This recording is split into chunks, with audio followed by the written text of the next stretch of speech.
50 കൊല്ലമായിട്ട് അമേരിക്കയുടെ വികസനത്തിന് വേണ്ടി ജീവിച്ച ഒരു മലയാളി.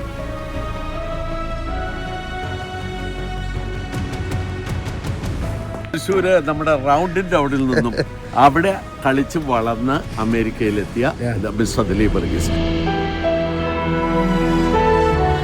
ഈ മനോഹര തീരത്തു തരുമോ ഇനിയൊരു ജന്മം കൂടി. അമേരിക്കയിലൊക്കെ ഇങ്ങനെ വന്ന് ഒരു സാമ്രാജ്യം കെട്ടിപ്പടുത്തെന്നൊക്കെ പറഞ്ഞു കഴിഞ്ഞാൽ ചില്ലറ ഗെയിമുകളൊന്നും അല്ലട്ടോ. എനിക്ക് അറിയാം ഇത് നമ്മളെ കൊണ്ട് പറ്റില്ല. കാരണം അമ്മ നാട്ടില് കിണറ്റിന് ഒരു ബക്കറ്റ് വെള്ളം കോരാൻ പറഞ്ഞാൽ മാറിപ്പോണ പാർട്ടിയാണ്. ആനയുടെ കാല് സ്റ്റൂളാക്കിയിരിക്കട്ടാ. ഞങ്ങളുടെ ഇവിടുത്തെ ഹേമമാലിനി എന്ന് പറയും.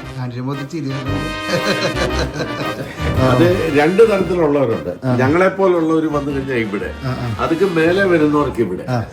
ഓ ഇത് ഒരു ക്രിക്കറ്റ് കളിക്കാനുള്ള സ്ഥലമുണ്ടല്ലോ ടോയ്ലറ്റില്. ആദ്യം നോക്കി ഉണ്ടായ ഒരു ജോലിയാ. ഏറ്റവും മടി എന്താന്ന് വെച്ചാല് തിരിച്ച് വീട്ടിലേക്ക് ചെല്ലണല്ലോ.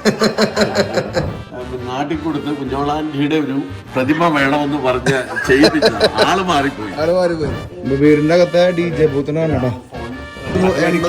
പൈസ ഒക്കെ ഫ്രീസ് ചെയ്തു. വീടടക്കം അവര് ഫ്രീസ് ചെയ്തു. ലോയറെ കാണാൻ പോയപ്പോൾ ലോയറുടെ ഫീസ് $1 മില്യൺ. 8 കോടി രൂപ. അപ്പം എൻ്റെ പാർട്ട്ണർ എന്ത് ചെയ്തെന്ന് വെച്ചാൽ അയാൾ ഇവിടുന്ന് നാട് വിട്ടു. ദിലീപങ്ങളുടെ കഥ തുടങ്ങി കഴിഞ്ഞാല് ഇതൊരു മെഗാ സീരിയൽ പോലെ.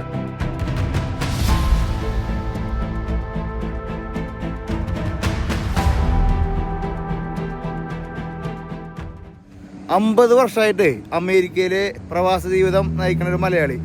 ആ മലയാളിയാണെങ്കിൽ അമേരിക്കയുടെ അവസാനത്തെ 50 വർഷത്തിന്റെ വളർച്ചയിലൊരു പങ്കാളി. ഇന്നത്തെ എപ്പിസോഡ് ഹെവി അല്ലേ. ഇന്ന് നമ്മൾ കാണിക്കാൻ പോണത് ഒരു അത്യപൂർവ ഒരു വ്യക്തിത്വമാണ്. ഈ വ്യക്തിനെ കാണിക്കാതെ നമുക്ക് ന്യൂജേഴ്സിന്ന് ഒരിക്കലും പോകാൻ പറ്റില്ല. അപ്പോൾ അനിയൻ ചേട്ടൻ നമ്മുടെ കൂടെ ഉണ്ട്. അനിയൻ ചേട്ടനാണ് അതിനെ ഫുള്ള് ഇവാലുവറേറ്റ് ചെയ്ത് പറയാൻ പറ്റിയ ആള്. എനിക്ക് പറയാനുള്ളത്, അമേരിക്കയിലെ കുടിയേറി പാർത്ത ഒരു 6 ദശാബ്ദങ്ങളായിട്ട് കുടിയേറി പാർത്ത മലയാളികളെ നോക്കിയാല് 2 തരത്തിലുള്ള മലയാളികളെ കാണാം. ഒന്ന് ബ്ലൂ കോളർ മലയാളികൾ. അവര് നല്ല സ്റ്റാറ്റസില് ബ്ലൂ കളറില് നല്ല സ്റ്റാറ്റസിൽ ജോലി ചെയ്യും. അവര് നല്ല ശമ്പളം കിട്ടുന്നു, നല്ല വീട്, നല്ല കാറ്. അവരെ സംബന്ധിച്ചിടത്തോളം $1 നിലത്ത് കിടന്നാല് അതെടുക്കാൻ ഇച്ചിരി നേരം ആലോചിക്കും. കാരണം കുനിയണമെന്നുള്ള ബുദ്ധിമുട്ടുണ്ട്. അപ്പൊ ആ തരത്തിലുള്ള അത് H1-ലുള്ള IT-ക്കാര്, ഡോക്ടേഴ്സ്, ടീച്ചേഴ്സ്, അങ്ങനെയുള്ളവര്. വേറൊരു കൂട്ടരെന്ന് പറഞ്ഞു കഴിഞ്ഞാല് ആദ്യകാലത്ത് മലയാളികളാണ്. അവരെ സംബന്ധിച്ചിടത്തോളം അവർക്ക് പുതിയ ഭാഷ, പുതിയ രാജ്യം, പുതിയ സംസ്കാരം, അവിടെ വരുമ്പോൾ അതുമായിട്ട് പൊരുത്തപ്പെട്ടു വരാൻ കുറേ സമയമെടുക്കും. അപ്പൊ അതുകൊണ്ട് അവരെന്തായിരുന്നു ചെയ്യുന്നത്, കിട്ടിയ ഏത് ജോലിയും ചെയ്യും. അതായത് തൂപ്പി ജോലിയാണ് തൂപ്പി ജോലി, ഫാക്ടറി ജോലിയാണ് ഫാക്ടറി ജോലി.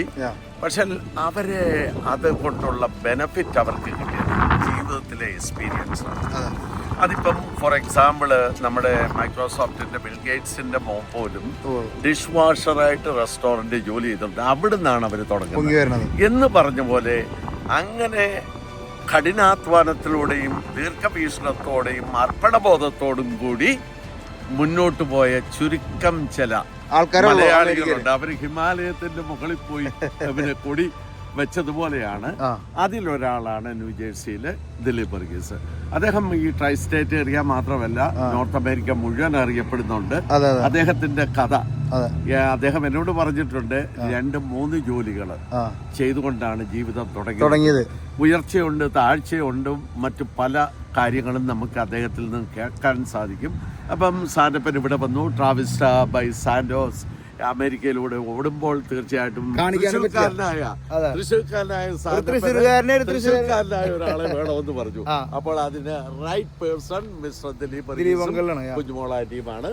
നമ്മള് അവരുടെ വീട്ടിലേക്ക് ഒന്ന് പോകുമല്ലേ?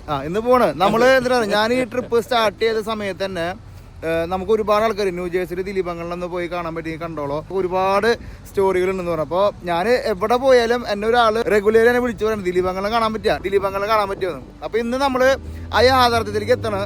ദിലീപങ്ങളിനെ ഇന്ന് നമ്മൾ നേരിട്ട് കണ്ട് കഥകൾ പറയിപ്പിക്കാൻ പോകണം. അപ്പോൾ നമ്മൾ ഇന്ന് 1.5 മണിക്കൂർ വണ്ടി ഓടിച്ചിട്ട് നമ്മൾ അനിയൻ ചേട്ടൻ്റെ വീട്ടിലാണ് താമസിക്കുന്നത്. അപ്പോൾ അവിടെ നിന്ന് വണ്ടി ഓടിച്ച് നമ്മളിവിടെ വന്നു. ഇവിടെ നിന്ന് ഒരു ഇൻട്രോ പറഞ്ഞിട്ട് നമുക്ക് തുടങ്ങാമെന്ന് വിചാരിച്ചിടാം. പുള്ളിക്കാരൻ്റെ വീടിൻ്റെ തൊട്ടടുത്തിട്ടാണ് നമ്മൾ ഇൻട്രോ പറയാൻ വേണ്ടി നിർത്തിയത്. അപ്പോൾ നമുക്ക് ഓടിച്ചു പോകാം. പുറത്ത് നല്ല കാറ്റാട്ടാ, രക്ഷയില്ല. നമ്മളൊരു പാർക്കിലാണ് ഇൻട്രോ പറയാനായിട്ട് കപ്പിത്താനായിട്ട് കയറുന്നത്. പുള്ളിക്കാരൻ്റെ അടുത്ത് പോയിട്ട് നമ്മളങ്ങനെ സംസാരിക്കാൻ പറ്റില്ല. ദിലീപങ്കൽ ഇവിടുത്തെ മെട്രോ സ്റ്റേഷൻ, മിലിറ്ററി എന്ന് വേണ്ട ഗവൺമെൻറ് പരമായിട്ടുള്ള എല്ലാ കോൺട്രാക്ട് വർക്കുകളും എന്ന് വെച്ച് കഴിഞ്ഞാൽ എന്താ പറയുക, നമ്മുടെ മെട്രോ സ്റ്റേഷൻ, പാലങ്ങൾ 1970 മുതൽ പുള്ളിക്കാരി കോൺട്രാക്ട് ജോലി ചെയ്തിട്ട് ഏറ്റവും താഴ്ന്ന ജീവിതത്തിൽ നിന്ന് ഏറ്റവും വലിയ ഒരു ജീവിതത്തിലേക്ക് ഉയർച്ച പ്രാപിച്ച ഒരു വ്യക്തിയാണ്. അപ്പോൾ പുള്ളിക്കാരനെ സംബന്ധിച്ചിട്ടൊന്നുമല്ല, പുള്ളിക്കാരത് ജസ്റ്റ് ഒന്ന് കാണണം, ഒരു തൃശ്ശൂരുകാരനല്ലേ, ഒന്ന് കണ്ടു പോകണം എന്നാണ് പറഞ്ഞിട്ടുള്ളൂ. പുള്ളിക്കാരൻ അങ്ങനെ ഇന്റർവ്യൂ ടച്ചിൽ സംസാരിക്കാനൊന്നും അറിയില്ല. സാധനം നീ വന്നിട്ട് പൊക്കോ നല്ല രീതിയിലാണ് വിളിച്ചിരിക്കുന്നത്. എന്തായാലും നമ്മൾ കാണുന്നു. പിന്നെ നമ്മളൊരു ചാനൽ ബേസ് ആയിട്ട് പോകുമ്പോൾ മാക്സിമം നമ്മൾ എടുക്കാൻ പറ്റിയതൊക്കെ എടുക്കുമല്ലോ. അപ്പോൾ നമ്മൾ ഏകദേശം എത്താറായിട്ട് കേട്ടോ. അങ്ങനെ നമ്മൾ ദിലീപങ്ങളുടെ വീടിന്റെ കോമ്പൗണ്ട് എത്തിയിരിക്കണം കേട്ടോ. ഇവിടെ ഒരുപാട് വലിയ വലിയ വീടുകളല്ല, വലിയ വലിയ വീടുകൾ കേട്ടോ. 35 ജാഡ് കോട്ട്, ഒരു കാടിന്റെ ഉള്ളിലുണ്ടോ വീട്. നമുക്കൊക്കെ നമ്മളെന്ന മലയാളിക്കൊക്കെ ഒരുപാട് അഭിമാനിക്കാൻ പറ്റിയ ഒരു വ്യക്തിത്വം. കാരണം എന്ന് വെച്ച് കഴിഞ്ഞാൽ അമേരിക്കയിലൊക്കെ ഇങ്ങനെ വന്ന് എന്താ പറയാ ഒരു സാമ്രാജ്യം കെട്ടിപ്പടുത്താന്നൊക്കെ പറഞ്ഞു കഴിഞ്ഞാൽ ചില്ലറ ഗെയിമുകളൊന്നും അല്ല കേട്ടോ. ഓ, ഒരു വെള്ളം മനസ്സിരിക്കണല്ലോ.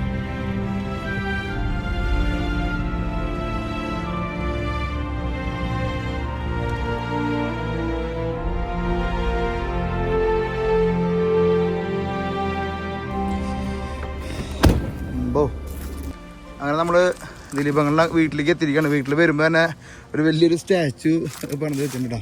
നമ്മൾ വാഷിംഗ്ടണിൽ ചെല്ലുമ്പോൾ ആദ്യം കാണുന്ന ഒരു സംഭവം എന്ന് പറയുന്നത് വൈറ്റ് ഹൗസ് ആണ്, അല്ലേ? ഇത് വേറെ വൈറ്റ് ഹൗസ് ആണ്, ന്യൂജേഴ്സിയിലെ വൈറ്റ് ഹൗസ് ആണ്. എനിക്കറിയില്ല, 10-20,000 സ്ക്വയർ ഫുട്ടുള്ള ഒരു വലിയ വീട്. അത് അദ്ദേഹം പണിതത് തന്നെ 30-40 വർഷങ്ങൾക്ക് മുമ്പ് അദ്ദേഹത്തിന്റെ ഡിസൈനിൽ പണിതിരിക്കുന്ന ഒരു പുള്ളിക്കാരന്റെ ഇഷ്ടം തന്നെ പണിതാണ്. അദ്ദേഹം ഒരു പിന്നെ കൊമേഴ്ഷ്യൽ കൺസ്ട്രക്ഷൻ ഫീൽഡില് അദ്ദേഹം കഴിവ് തെളിയിച്ച വ്യക്തിയാണ്. എല്ലാ ഏരിയയിലും ഉണ്ടാവും അദ്ദേഹത്തിന്റെ ലേഔട്ട് സ്ട്രക്ചർ എല്ലാത്തിലും ഉണ്ടാവും. അപ്പൊ ഈ വീട്ടിൽ നിന്ന് നമുക്കൊന്ന് തുടങ്ങാം. ഇത് ഏകദേശം 2.5 ഏക്കർ സ്ഥലത്ത് സ്ഥിതി ചെയ്യുന്ന വീടാണ്. ഇത് മൊത്തം വൈറ്റ് പെയിന്റ് അടിച്ചിരിക്കുകയാണ്. അതുകൊണ്ടാണ് ഞാൻ വൈറ്റ് ഹൗസ് എന്നുള്ള പേരിട്ടത് തന്നെ. അപ്പൊ അദ്ദേഹത്തിന്റെ ആദ്യ കാലത്തെ കാറാണ് ടൈം, അതായത് 50 വർഷങ്ങൾക്ക് മുമ്പ്, 50 വർഷം മുമ്പ് പുള്ളി ഉപയോഗിച്ച കാറ് ഇപ്പോഴും വിൽക്കാതെ ഇവിടെ കിടക്കുകയാണ്. അത് ഞാനൊന്ന് പൊക്കി നോക്കാവോ നോക്കട്ടെ. ഇത് കവർ ചെയ്തിട്ടില്ല. ഇത് ബെൻസാണ്. എന്താ കൊടുക്കാത്ത ഇത് ബെൻസാണ്. അദ്ദേഹത്തിന്റെ ഓർമ്മകൾക്ക് വേണ്ടി പലരും ചോദിച്ചു ഇത് എടുത്തോട്ടെ അങ്കിളെ എന്ന് ചോദിച്ചപ്പം പറഞ്ഞു, എന്റെ ഹൃദയം തരാം, എന്റെ വീട് തരാം, പക്ഷെ ഈ കാറ് തരില്ലെന്ന് പറഞ്ഞു. ഇത് ഒരു വെച്ചിട്ടുള്ളതാണ്. 50 വർഷം മുമ്പുള്ള കാറ്. ഈ വീഡിയോ കാണുമ്പോൾ പല ആൾക്കാർക്ക് വിചാരിക്കും, ഓ ഇത് ഭയങ്കര സെറ്റപ്പ് കാണിക്കാനുള്ള വലിയ വീട് കാണിക്കാനുള്ള പരിപാടിയാന്നൊക്കെ നിങ്ങൾ വിചാരിക്കും. പക്ഷെ നിങ്ങൾ വിചാരിക്കരുത്. നിങ്ങൾ പുള്ളിക്കാരന്റെ ഒരുപാട് കാര്യങ്ങൾ നമ്മൾ കേൾക്കാണ്ട് ഈ എപ്പിസോഡിൽ കേൾക്കാൻ പറ്റിയതൊക്കെ ഞാൻ നിങ്ങൾക്ക് ഇപ്പോൾ പറഞ്ഞുതരാം. ദിലീപങ്കളിന് 3 മക്കൾ വരണമെന്നായിരുന്നു ദിലീപങ്കളിന് കുഞ്ഞോളാന്റിക്കും ആഗ്രഹം. പക്ഷേ ഒരു മോനേ ഉള്ളൂ, ആജി. ഇനിയും അംഗത്തിന് ബാല്യമുണ്ട്, 2 മക്കളൂടെ വേണമെന്നുള്ള രീതിയിൽ അവിടെ വെച്ചിരിക്കുന്നേ ഉള്ളൂ. അപ്പം ദിലീപങ്കള് വളർച്ചയുടെ ഒരു പാത പറയുമ്പോഴും ഇപ്പോൾ അദ്ദേഹം ഓടിക്കുന്ന ഒരു വണ്ടിയാണ് റോൾസ് റോയ്സ് ആണല്ലേ. വണ്ടികളിൽ ഒന്നാണ് റോൾസ് റോയ്സ്. അപ്പോൾ അദ്ദേഹം വളരെ ചുരുങ്ങിയ ഫംഗ്ഷനുകൾ പോകുമ്പോൾ മാത്രമേ റോൾസ് റോയ്സ് ഉപയോഗിക്കാറുള്ളൂ. പക്ഷേ അദ്ദേഹത്തിന്റെ പലരും പറയും പണത്തിന്റെ ഒരു ഇതല്ല, അദ്ദേഹം ലളിത ജീവിതം തന്നെ എപ്പോഴും നയിക്കുന്നു. പക്ഷേ ഒരു പ്രസ്റ്റീജിയസ് ആയിട്ട് ഒരു റോൾസ് റോയ്സും. ഞാൻ കഴിഞ്ഞ ദിവസം പുള്ളിയോട് സംസാരിച്ചപ്പോൾ മനസ്സിലായി ആള് തൃശ്ശൂരുകാരൻ. ഇപ്പോഴും തൃശ്ശൂർ വിട്ടിട്ടുള്ള ഒരു ഗെയിം ഇല്ല ആൾക്ക്, സംസാരം വരെ തൃശ്ശൂരാണ്. അപ്പൊ നമുക്ക് തങ്കളെ കാണാം. ക്യാമറ ഓഫ് ആക്കിയിട്ട് കയറിയാൽ എന്നിട്ട് തങ്കിള് പറഞ്ഞിട്ടുണ്ടായിരുന്നു. അതല്ല, ഇത് സൈഡ് എൻട്രൻസ് ആണ്. ഇതിനെ വരുന്നവരെയാണ് ദിലീപങ്കളിന് ഏറ്റവും കൂടുതൽ ഇഷ്ടമാണ്. അതെ, അപ്പൊ നമ്മൾ ഈ സൈഡിൽ കൂടെ കയറി വരണം. ചുറ്റുമുള്ള സീനറിയാണ് കാണുന്നത്. ഇതൊരു ഒരു കാടിന്റെ ഉള്ളിലാണ്. അതെ, ദിലീപങ്കളും കുഞ്ഞോളാന്റിയും റൊമാൻറ്റിക് മോഡില് പണ്ട് ഇരുന്നിരുന്ന സ്ഥലമാണ്. ഇപ്പൊ അതൊരു ഗോഡൌൺ ആക്കിയിട്ട് ഗോഡൌൺ ആക്കി മാറ്റിക്കുന്നത്. പണ്ട് ഇവരുടെ റൊമാൻസ് എല്ലാം അരങ്ങേറുന്ന ഇവിടെ ആയിരുന്നു. ഇത് ഈ വീടിന്റെ ബേസ്മെന്റിലേക്കുള്ള ഒരു വഴിയാണ്. താഴോട്ട് പോകുന്നു. അങ്കിളെ നമസ്കാരം. Nice meeting you. ഒരു എർത്ത് കിട്ടിയില്ല, പെട്ടെന്ന് കയ്യിൽ മേടിച്ചോ.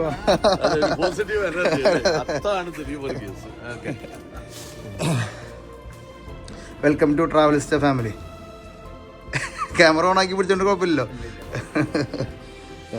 ഈ അരം പ്ലസ് അരം കിന്നരം എന്നൊക്കെ പറയുമല്ലോ. ദിലീപങ്ങൾ എന്ന് പറയുന്ന വ്യക്തി ആ പൂർണ്ണതയിലെത്തിയത് നമ്മുടെ ഈ വീട്ടമ്മ കുഞ്ഞോളാൻറ്റിയുടെ നമസ്കാരം. കരസ്പർശങ്ങളിലൂടെയാണ്. കുഞ്ഞുമോളാൻറ്റി പറയണ്ട്, പക്ഷെ നേരിട്ട് കാണാൻ പറ്റുന്നുണ്ടായിരുന്നില്ല, ഇപ്പൊ കണ്ടു.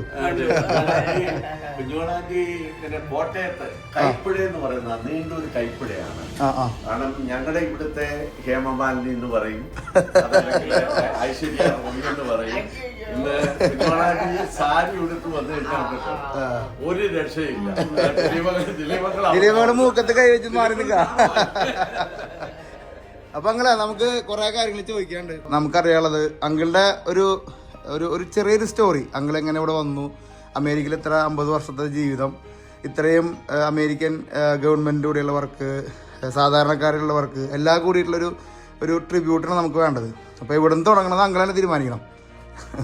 ഞാൻ ഇവിടെ വരണത് 1977-ലാണ്. നിങ്ങൾ കല്യാണം കഴിക്കണത് എന്നാ? കല്യാണം കഴിക്കുന്നത് 1975. കല്യാണം കഴിച്ചിട്ടാണ് അമേരിക്കയിൽ എത്തണത്. കല്യാണം കഴിഞ്ഞ് 2 വർഷം കഴിഞ്ഞിട്ടാണ് അമേരിക്കയിലേക്ക് എത്തുന്നത്. ഓക്കെ. ഒരു അമേരിക്കക്കാരനും കോട്ടയംകാരും തമ്മിൽ എങ്ങനെ കണക്ട് ആയി? തൃശ്ശൂർക്കാരനും കോട്ടയംകാരിയാ. അന്നത്തെ അഡ്വർടൈസ്മെന്റ് വഴിക്കുന്നല്ലേ? ഓക്കെ. അന്ന് ഞാൻ പിന്നെ എഞ്ചിനീയറിംഗ് കഴിഞ്ഞിരിക്കുന്ന സമയമാണ്. ഓക്കെ. അപ്പൊ പീച്ചി ഡാമില് ചെറിയൊരു ജോബ് ഉണ്ടായിരുന്നു. അങ്ങനെ ഇരിക്കുമ്പോ എനിക്ക് തോന്നുന്നത് മനോരമയാണോ ദീപികയാണോ എന്ന് അറിയില്ല, അതിലൊരു ചെറിയ ആഡ് കണ്ടു. അതിലിങ്ങനെ എഴുതിയിരിക്കുന്നത് Syrian Catholic girl coming from US looking for doctors and engineers എന്നും പറഞ്ഞ് ചെറിയ. അപ്പം എൻ്റെ ഒരു ഫ്രണ്ട് ഇത് കണ്ടിട്ട് ഈ പേപ്പർ കൊണ്ട് എന്നെ വന്ന് കാണിച്ചു കഴിഞ്ഞിട്ട് എന്നോട് പറഞ്ഞു, ഇതൊന്നും നമുക്ക് അപ്ലൈ ചെയ്തെങ്കിലും ദിലീപ, നല്ല കാര്യമില്ല, അമേരിക്കയല്ലേ. അങ്ങനെ ഞാൻ ഇത് അയച്ചു കൊടുത്തു ബ്രോക്കർക്ക്. ഇവരുടെ ബ്രോക്കറുടെ ഓഫീസ് എറണാകുളത്തായിരുന്നു. ബ്രോക്കർക്ക് അത് കിട്ടി. 2 ദിവസം കഴിഞ്ഞപ്പോൾ എന്നെ വിളിച്ച് എന്നോട് പറഞ്ഞു, ഒന്നും പോയി കണ്ടാൽ തിരക്കില്ല, നിങ്ങൾക്ക് ആരൊക്കെയോ ഉണ്ടെങ്കിലും ഒന്ന് പോയി വിളിച്ച് പറഞ്ഞു പോയിട്ട്. അങ്ങനെ ഞാനും എൻ്റെ വീട്ടിൽ പറഞ്ഞു, ഞാൻ ഫാദർമാരുടെ അടുത്ത് പറഞ്ഞപ്പോൾ അവർ പറഞ്ഞു യെസ് പറഞ്ഞു. അങ്ങനെ ഞാൻ എൻ്റെ ഒരു 4 ഫ്രണ്ട്സും കൂട്ടി പോവുകയാണ് അങ്ങോട്ട്. 1975 അങ്ങനെ അവിടെ ചെന്നു. അപ്പോൾ ഈ ബ്രോക്കർ 2 ഇവിടെയും പിന്നെ വേറെ ഇവരുടെ അടുത്ത് തന്നെ കാനഡയിൽ നിന്നുള്ളൊരു വേറെ പെണ്ണിനെയും കൂടി 2 പേരെ കാണാനുള്ള അറേഞ്ച്മെന്റ് ചെയ്തത്. അങ്ങനെ ആദ്യം ഇവിടെ വന്ന് കണ്ടു. 1 മണിക്കൂർ നേരം വീട്ടിൽ ഇരുന്ന് കുറച്ച് കാര്യങ്ങളൊക്കെ ചോദിച്ചു. അപ്പോൾ 2 കാര്യം മെയിനായിട്ട് ചോദിച്ചത്, ഇവിടെ വന്നാൽ ജോലി കിട്ടാനുള്ള സാധ്യത എങ്ങനെയാണെന്ന് ചോദിച്ചു. പിന്നെ രണ്ടാമത്തെ നമ്മുടെ മലയാളി ഫുഡൊക്കെ അവിടെ കിട്ടാൻ. അപ്പം അത് പറഞ്ഞു ഫുഡിന് കുഴപ്പമില്ല, പക്ഷേ ജോലിയുടെ കാര്യം പറഞ്ഞാൽ അവിടെ വന്ന എന്തെങ്കിലുമൊക്കെ പഠിച്ച് കഴിഞ്ഞാൽ ഷുവർ ജോലി കിട്ടുള്ളൂ എന്നും പറഞ്ഞു. എനിവേ അത് കഴിഞ്ഞു മറ്റേ കന്നഡക്കാരത്തെയും പോയി കണ്ടു. അങ്ങനെ തിരിച്ച് വീട്ടിൽ ചെന്നു. അപ്പോൾ ഫാദർ ചോദിച്ചത് എങ്ങനെയുണ്ട്? ഞാൻ പറഞ്ഞു കുഴപ്പമില്ല, 2 പേരും കുഴപ്പമൊന്നുമില്ല എന്ന് പറഞ്ഞു. അങ്ങനെ അത് കഴിഞ്ഞു ഒരു 5-10 ദിവസം കഴിഞ്ഞു. 10 ദിവസം കഴിഞ്ഞ് ബ്രോക്കർ വിളിച്ചു, നമ്മള് ലിസ്റ്റിൽ പെട്ടിട്ടുണ്ട്. ഏതാണ്ട് ഒരു 30 പേരെ കണ്ടിട്ടുണ്ട് ഓൾറെഡി.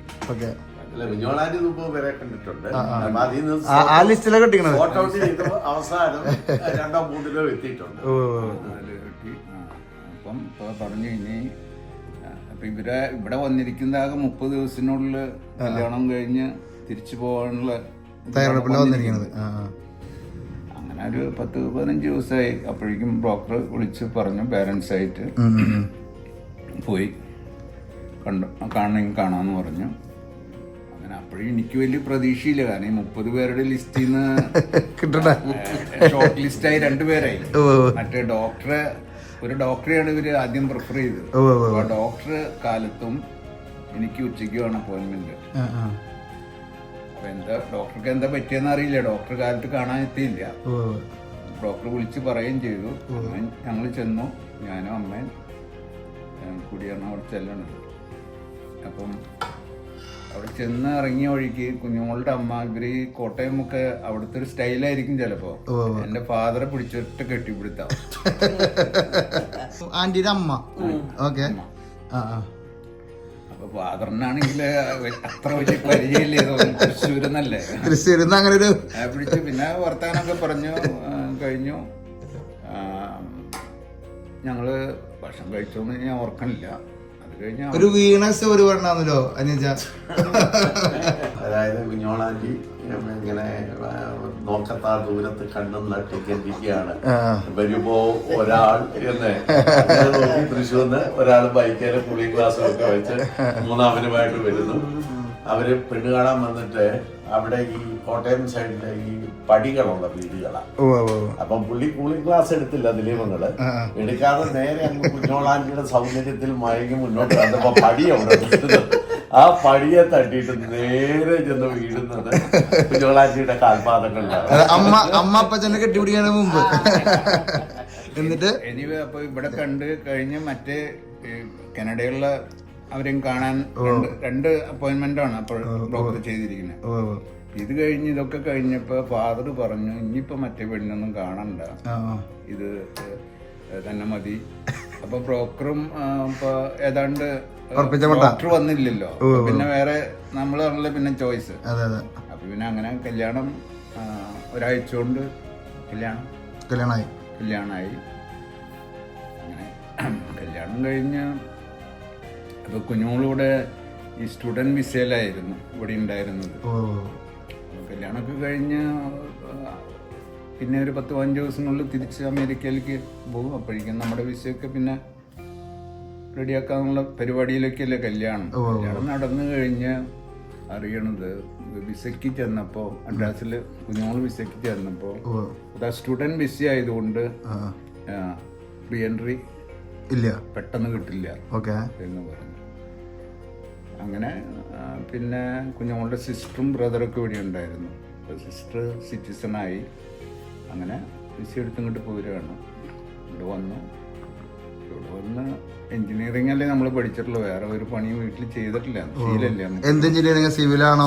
സിവിലാണ്. അങ്ങനെ ആപ്ലിക്കേഷനൊക്കെ അയച്ചു, ഒരു 10-30 ആപ്ലിക്കേഷനൊക്കെ അയച്ചു. ഇവിടുത്തെ സിസ്റ്റം എങ്ങനെയാണെന്ന് വെച്ചാൽ ആപ്ലിക്കേഷൻ കിട്ടിയവർ മറുപടി തരും, അവർ ഫയലിൽ വെച്ചിട്ടുണ്ട്. ഒഴിവ് വരുമ്പോൾ അങ്ങനെ 1 മാസമായി, 2 മാസമായി, 3 മാസമായി, ഒന്നും ഇല്ല. അങ്ങനെ ഇരിക്കുമ്പോഴാണ് ഇവിടുത്തെ ഒരു പേപ്പറിൽ ഒരു പരസ്യം, ഒരു സ്റ്റാർ ലെഡ്ജ് എന്നും പറഞ്ഞ പേപ്പറിൽ മെഷീൻ ഓപ്പറേറ്റേഴ്സിന് ആവശ്യമുണ്ടെന്നും പറഞ്ഞു. മെഷീൻ ഓപ്പറേറ്റർ അങ്ങനെയാണ് അതിൻ്റെ. അപ്പോൾ $4 മണിക്കൂറിന്. നമ്മളിപ്പോൾ ഗുണിച്ച് നോക്കിയപ്പോൾ നല്ല സംഖ്യയാണല്ലോ. 8 മണിക്കൂറാകുമ്പോൾ 32. അതൊക്കെ പ്രതീക്ഷിച്ചു വന്ന ജോലിക്ക് 7 മണിക്ക് ഈ ഫാക്ടറിയിലെത്തി. ഭയങ്കര മഴയുള്ള ഒരു ദിവസമാണ് കേട്ടോ. ഫാക്ടറിയിൽ എത്തിക്കഴിഞ്ഞപ്പോൾ നമുക്ക് ജോബ് തന്നത് അവിടെ ഈ പഴയ ഫാക്ടറിയാണ്. അപ്പോൾ 3-4 സ്ഥലത്ത് ലീക്ക് ഉണ്ട്. അപ്പൊ അവിടെ ഇങ്ങനെ ബക്കറ്റ് കൊണ്ടുവച്ചിട്ടുണ്ട്. ബക്കറ്റ് എന്ന് പറഞ്ഞാൽ നമ്മുടെ ബക്കറ്റ് അല്ല കേട്ടോ, അരക്കുള്ള. ഇത് നിറഞ്ഞു കഴിഞ്ഞാൽ അത് എടുത്തുകൊണ്ട് വന്ന് പുറത്ത് കളയണം. അപ്പൊ എനിക്കുണ്ട് വേറെ 2 ഇവിടുത്തെ 2 പേർക്കും, അങ്ങനെ 3 പേരെ നിർത്തിയിരിക്കുന്നു. ഇത് ബക്കറ്റ് നിറഞ്ഞു കഴിഞ്ഞ് എനിക്കിത് പറഞ്ഞപ്പോഴേ തന്നെ എനിക്ക് അറിയാം ഇത് നമ്മളെ കൊണ്ട് പറ്റില്ല. കാരണം അമ്മ നാട്ടില് കിണറ്റിന് ഒരു ബക്കറ്റ് വെള്ളം കോരാൻ പറഞ്ഞാൽ മാറിപ്പോണ പാർട്ടിയാണ്. ഇത് കഴിഞ്ഞ് ഞാൻ നോക്കുമ്പോ മറ്റൊരു 2 പേരും 2 കയ്യിലും ബക്കറ്റ് കൊടുത്ത് അവര് ക്ലീൻ ചെയ്യുന്നുണ്ട്. അപ്പൊ ഞാൻ ഈ ബക്കറ്റുമേ പിടിവില്ലായി. ഒരു 2 മണിക്കൂറായി ഉണ്ടാവും. സൂപ്പർവൈസർ വിളിച്ചു തന്നെ, വിളിച്ച് ഓഫീസിൽ വിളിച്ചിട്ട് പറഞ്ഞു, നിങ്ങൾ ഈ ജോബിന് പക്ഷെ ഞാൻ ഇന്നത്തെ ഫുൾ ഡേ സാലറി തരാം, നിങ്ങൾ വേറെ എവിടെയെങ്കിലും നിങ്ങൾ പഠിച്ച സബ്ജക്ട് ഇതിൽ തന്നെ ജോലി നോക്കിയായിരിക്കും നല്ലത്. ആകെ വിഷമായി, കാരണം 3-4 മാസം ഇരുന്ന് ആറ്റുനോറ്റുണ്ടായ ഒരു ജോലിയാ. ഏറ്റവും മടി എന്താന്ന് വെച്ചാല് തിരിച്ച് വീട്ടിലേക്ക് ചെല്ലണല്ലോ. അപ്പൊ അന്ന് താമസിക്കുന്നത് കുഞ്ഞുമോളും ബ്രദറും സിസ്റ്ററും എല്ലാരും കൂടിയിട്ടുള്ളൊരു കൂട്ടുകുടുംബം പോലെയാണ്. അപ്പൊ ഇവർക്ക് അറിയായിരുന്നോണ്ട് ഇത് ശരിയാവില്ല. ഞാൻ ഉച്ചയായപ്പോ വീട്ടിലേക്ക് എത്തി, ആകെ വിഷം. അപ്പൊ ഞാൻ ബാത്റൂമിൽ പോയി മുഖമൊക്കെ കഴുകി നിൽക്കുമ്പോ അവിടെ തന്നെ വർക്ക് ചെയ്യണ ഒരാള്, അയാള് എന്റെ വിഷമം കണ്ടിട്ടാന്ന് തോന്നുന്നു ബാത്റൂമിൽ വന്നു. അപ്പൊ അയാള് വേറൊരു കമ്പനിയിലെ സൂപ്പർവൈസറാ. അപ്പൊ അയാൾ നമ്പർ തന്നു, എന്നെ ഒന്ന് വിളിക്കുന്നും പറഞ്ഞു. അങ്ങനെ ഞാൻ അയാളെ വിളിച്ചു. അപ്പൊ അയാള് തിങ്കളാഴ്ച അയാളുടെ കമ്പനിയിലേക്ക് എത്തി ചെല്ലാൻ പറഞ്ഞു. ഇനീഷ്യലി അത് ഈ എങ്ങനെയാന്ന് വെച്ചാൽ ഈ ബ്ലേഡ്സ് ഉണ്ടല്ലോ, ഈ കാർപ്പറ്റൊക്കെ മുറിക്കണം, അതുണ്ടാക്കണ ഒരു ഫാക്ടറി. അപ്പൊ ഈ വലിയ 50 പൗണ്ടിന്റെ കോയിൽ നമ്മൾ മെഷീനിൽ വെച്ച് ഇത് ചെയ്താൽ ബ്ലേഡ് ഇങ്ങ് കട്ട് ചെയ്ത് വരും. അപ്പൊ എനിക്ക് ഈ കോയിൽ എടുത്ത് വെക്കേണ്ട ഒരു ബുദ്ധിമുട്ട് ഉണ്ട്. പക്ഷെ അയാള് തുടക്കത്തിൽ ഒന്ന് ഹെൽപ്പ് ചെയ്തു. അങ്ങനെ ആ കമ്പനിയിൽ ഒരു 1.5 വർഷം വർക്ക് ചെയ്തു. അങ്ങനെ ഇരിക്കുമ്പോൾ ഒരു മലയാളി, ചെങ്ങന്നൂരുള്ളതാണ്, പുള്ളിയുടെ പേര് തമ്പി എന്നാ ഞങ്ങൾ വിളിക്കുക. ചെങ്ങന്നൂരുള്ളതാണ്. അതെ. ആ പുള്ളിയെ പരിചയപ്പെട്ടു. അപ്പൊ പുള്ളി ഇവിടെ ഈ ന്യൂയോർക്ക്, അന്നും ന്യൂജേഴ്സിയിലാണ് നിങ്ങൾ നിൽക്കണത്. അന്നും അങ്ങനെയാണ്.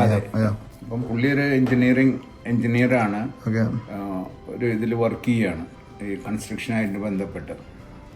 അപ്പോൾ പുള്ളി എന്നെ വിളിച്ചു കൊണ്ടുപോയി ആ ഓഫീസിൽ പരിചയപ്പെടുത്തി. പുള്ളി പറഞ്ഞു, ഈ ഓഫീസ് ഈ മൈനോറിറ്റിക്ക് വേണ്ടി സെറ്റപ്പ് ചെയ്തിരിക്കുന്നതാണ് ഇവിടുത്തെ മേയർ. ഇവിടെ ഒരു ചെയറും ഇത് ഇട്ട് കഴിഞ്ഞാൽ നിങ്ങൾക്ക് ഇവിടെ ഇരുന്ന് വർക്ക് ചെയ്യാം എന്ന് പറഞ്ഞു. അങ്ങനെ അവിടെ ചെന്ന് എന്നിട്ട് തമ്പി തന്നെ എന്നെ ഒരു കോൺട്രാക്ടറെ പരിചയപ്പെടുത്തി. അങ്ങനെ കൺസ്ട്രക്ഷൻ മേഖലയിൽ. അപ്പോൾ കൺസ്ട്രക്ഷനിൽ അപ്പോൾ അയാൾ എന്നെ ഹയർ ചെയ്തപ്പോൾ കാലത്ത് 7 തൊട്ട് 4 വരെ കൺസ്ട്രക്ഷൻ. അത് കഴിഞ്ഞൊരു 5-5:30 ആകുമ്പോൾ വന്നിട്ട് ഫാക്ടറി ജോലി വിട്ടിട്ടില്ല ഇല്ല. അപ്പോൾ അതിനെ മെച്ചം 2 ചെക്ക് കിട്ടുമല്ലോ എല്ലാ ആഴ്ചയിലും. വർക്ക് കൂടുതലാണ്. 7 തൊട്ട് പുലർച്ചെ 2 വരെ ഉറക്കം കുറവാണ്. ഉറക്കം വളരെ കുറവാണ്. ശനിയാഴ്ച ജോലി ചെയ്താൽ 1.5 ടൈം കിട്ടും. അതെ. അപ്പം മിക്കവാറും 6 ദിവസം ജോലി ചെയ്യും. അങ്ങനെ ഒരു 2-2.5 വർഷം കഴിഞ്ഞപ്പോൾ കുറച്ച് പൈസ കയ്യിൽ വന്നു. അങ്ങനെ ഈ രാത്രി ജോബ് വേണ്ടെന്ന് വെച്ച് കൺസ്ട്രക്ഷൻ സ്റ്റാർട്ട് ചെയ്യാണ് സ്വന്തമായിട്ട്. അതെ. കൊല്ലം 1977. ആന്റി അന്നേരത്ത് വർക്ക് ചെയ്യണ്ട, ജോലി ചെയ്യണ്ട? ഞാൻ മെഡിക്കൽ ടെക്നോളജിസ്റ്റ് ആയിട്ട് വർക്ക് ചെയ്യുന്നുണ്ട്. അന്നത്തെ കാലത്തൊന്നും ആലോചിക്കണേ, 1978 അമേരിക്കയിലെ കൺസ്ട്രക്ഷൻ കമ്പനി. 50 വർഷം. അപ്പം ജിമ്മി കാർട്ടർ പ്രസിഡന്റ് ആയിരിക്കുന്ന സമയം 1979. അതെ.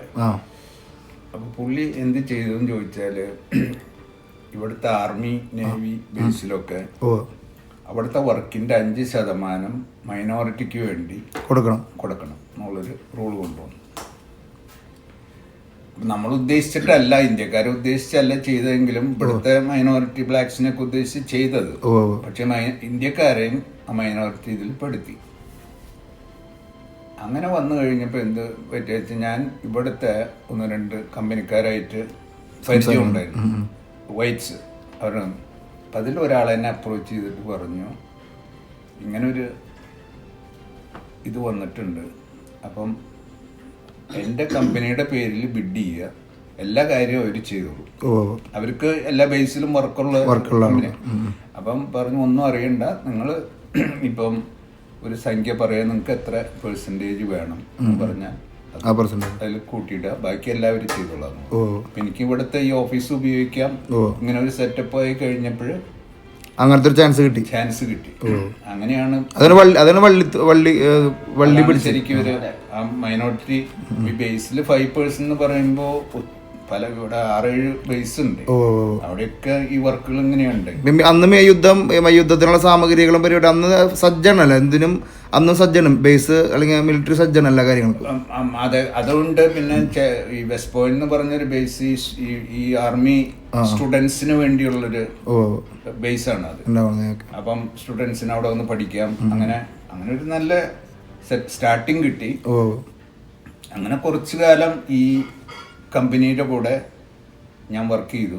അത് കഴിഞ്ഞപ്പോൾ നമുക്ക് കുറച്ച് പരിചയമൊക്കെ ആയി കഴിഞ്ഞപ്പം പിന്നെ സ്വന്തമായിട്ട് നമ്മൾ ബിഡ് ചെയ്യുകയാണ്.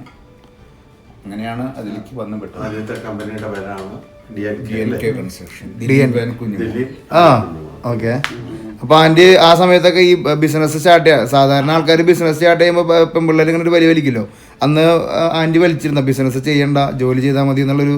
അല്ല, ജോലി ഉണ്ടായിരുന്നു. അത് കഴിഞ്ഞ് എനിക്കൊന്നൊരു 12 വർഷമൊക്കെ ഞാൻ ഇവിടെ ജോലി ചെയ്തു. അത് കഴിഞ്ഞപ്പോഴാ പിന്നെ ബിസിനസ്സിലേക്ക്, ഓഫീസിലെ. അല്ല, ബിസിനസ് ചെയ്യാനായിട്ട് ആന്റിക്ക് ഇഷ്ടമായിരുന്നു, ജോലി വിട്ടിട്ട്?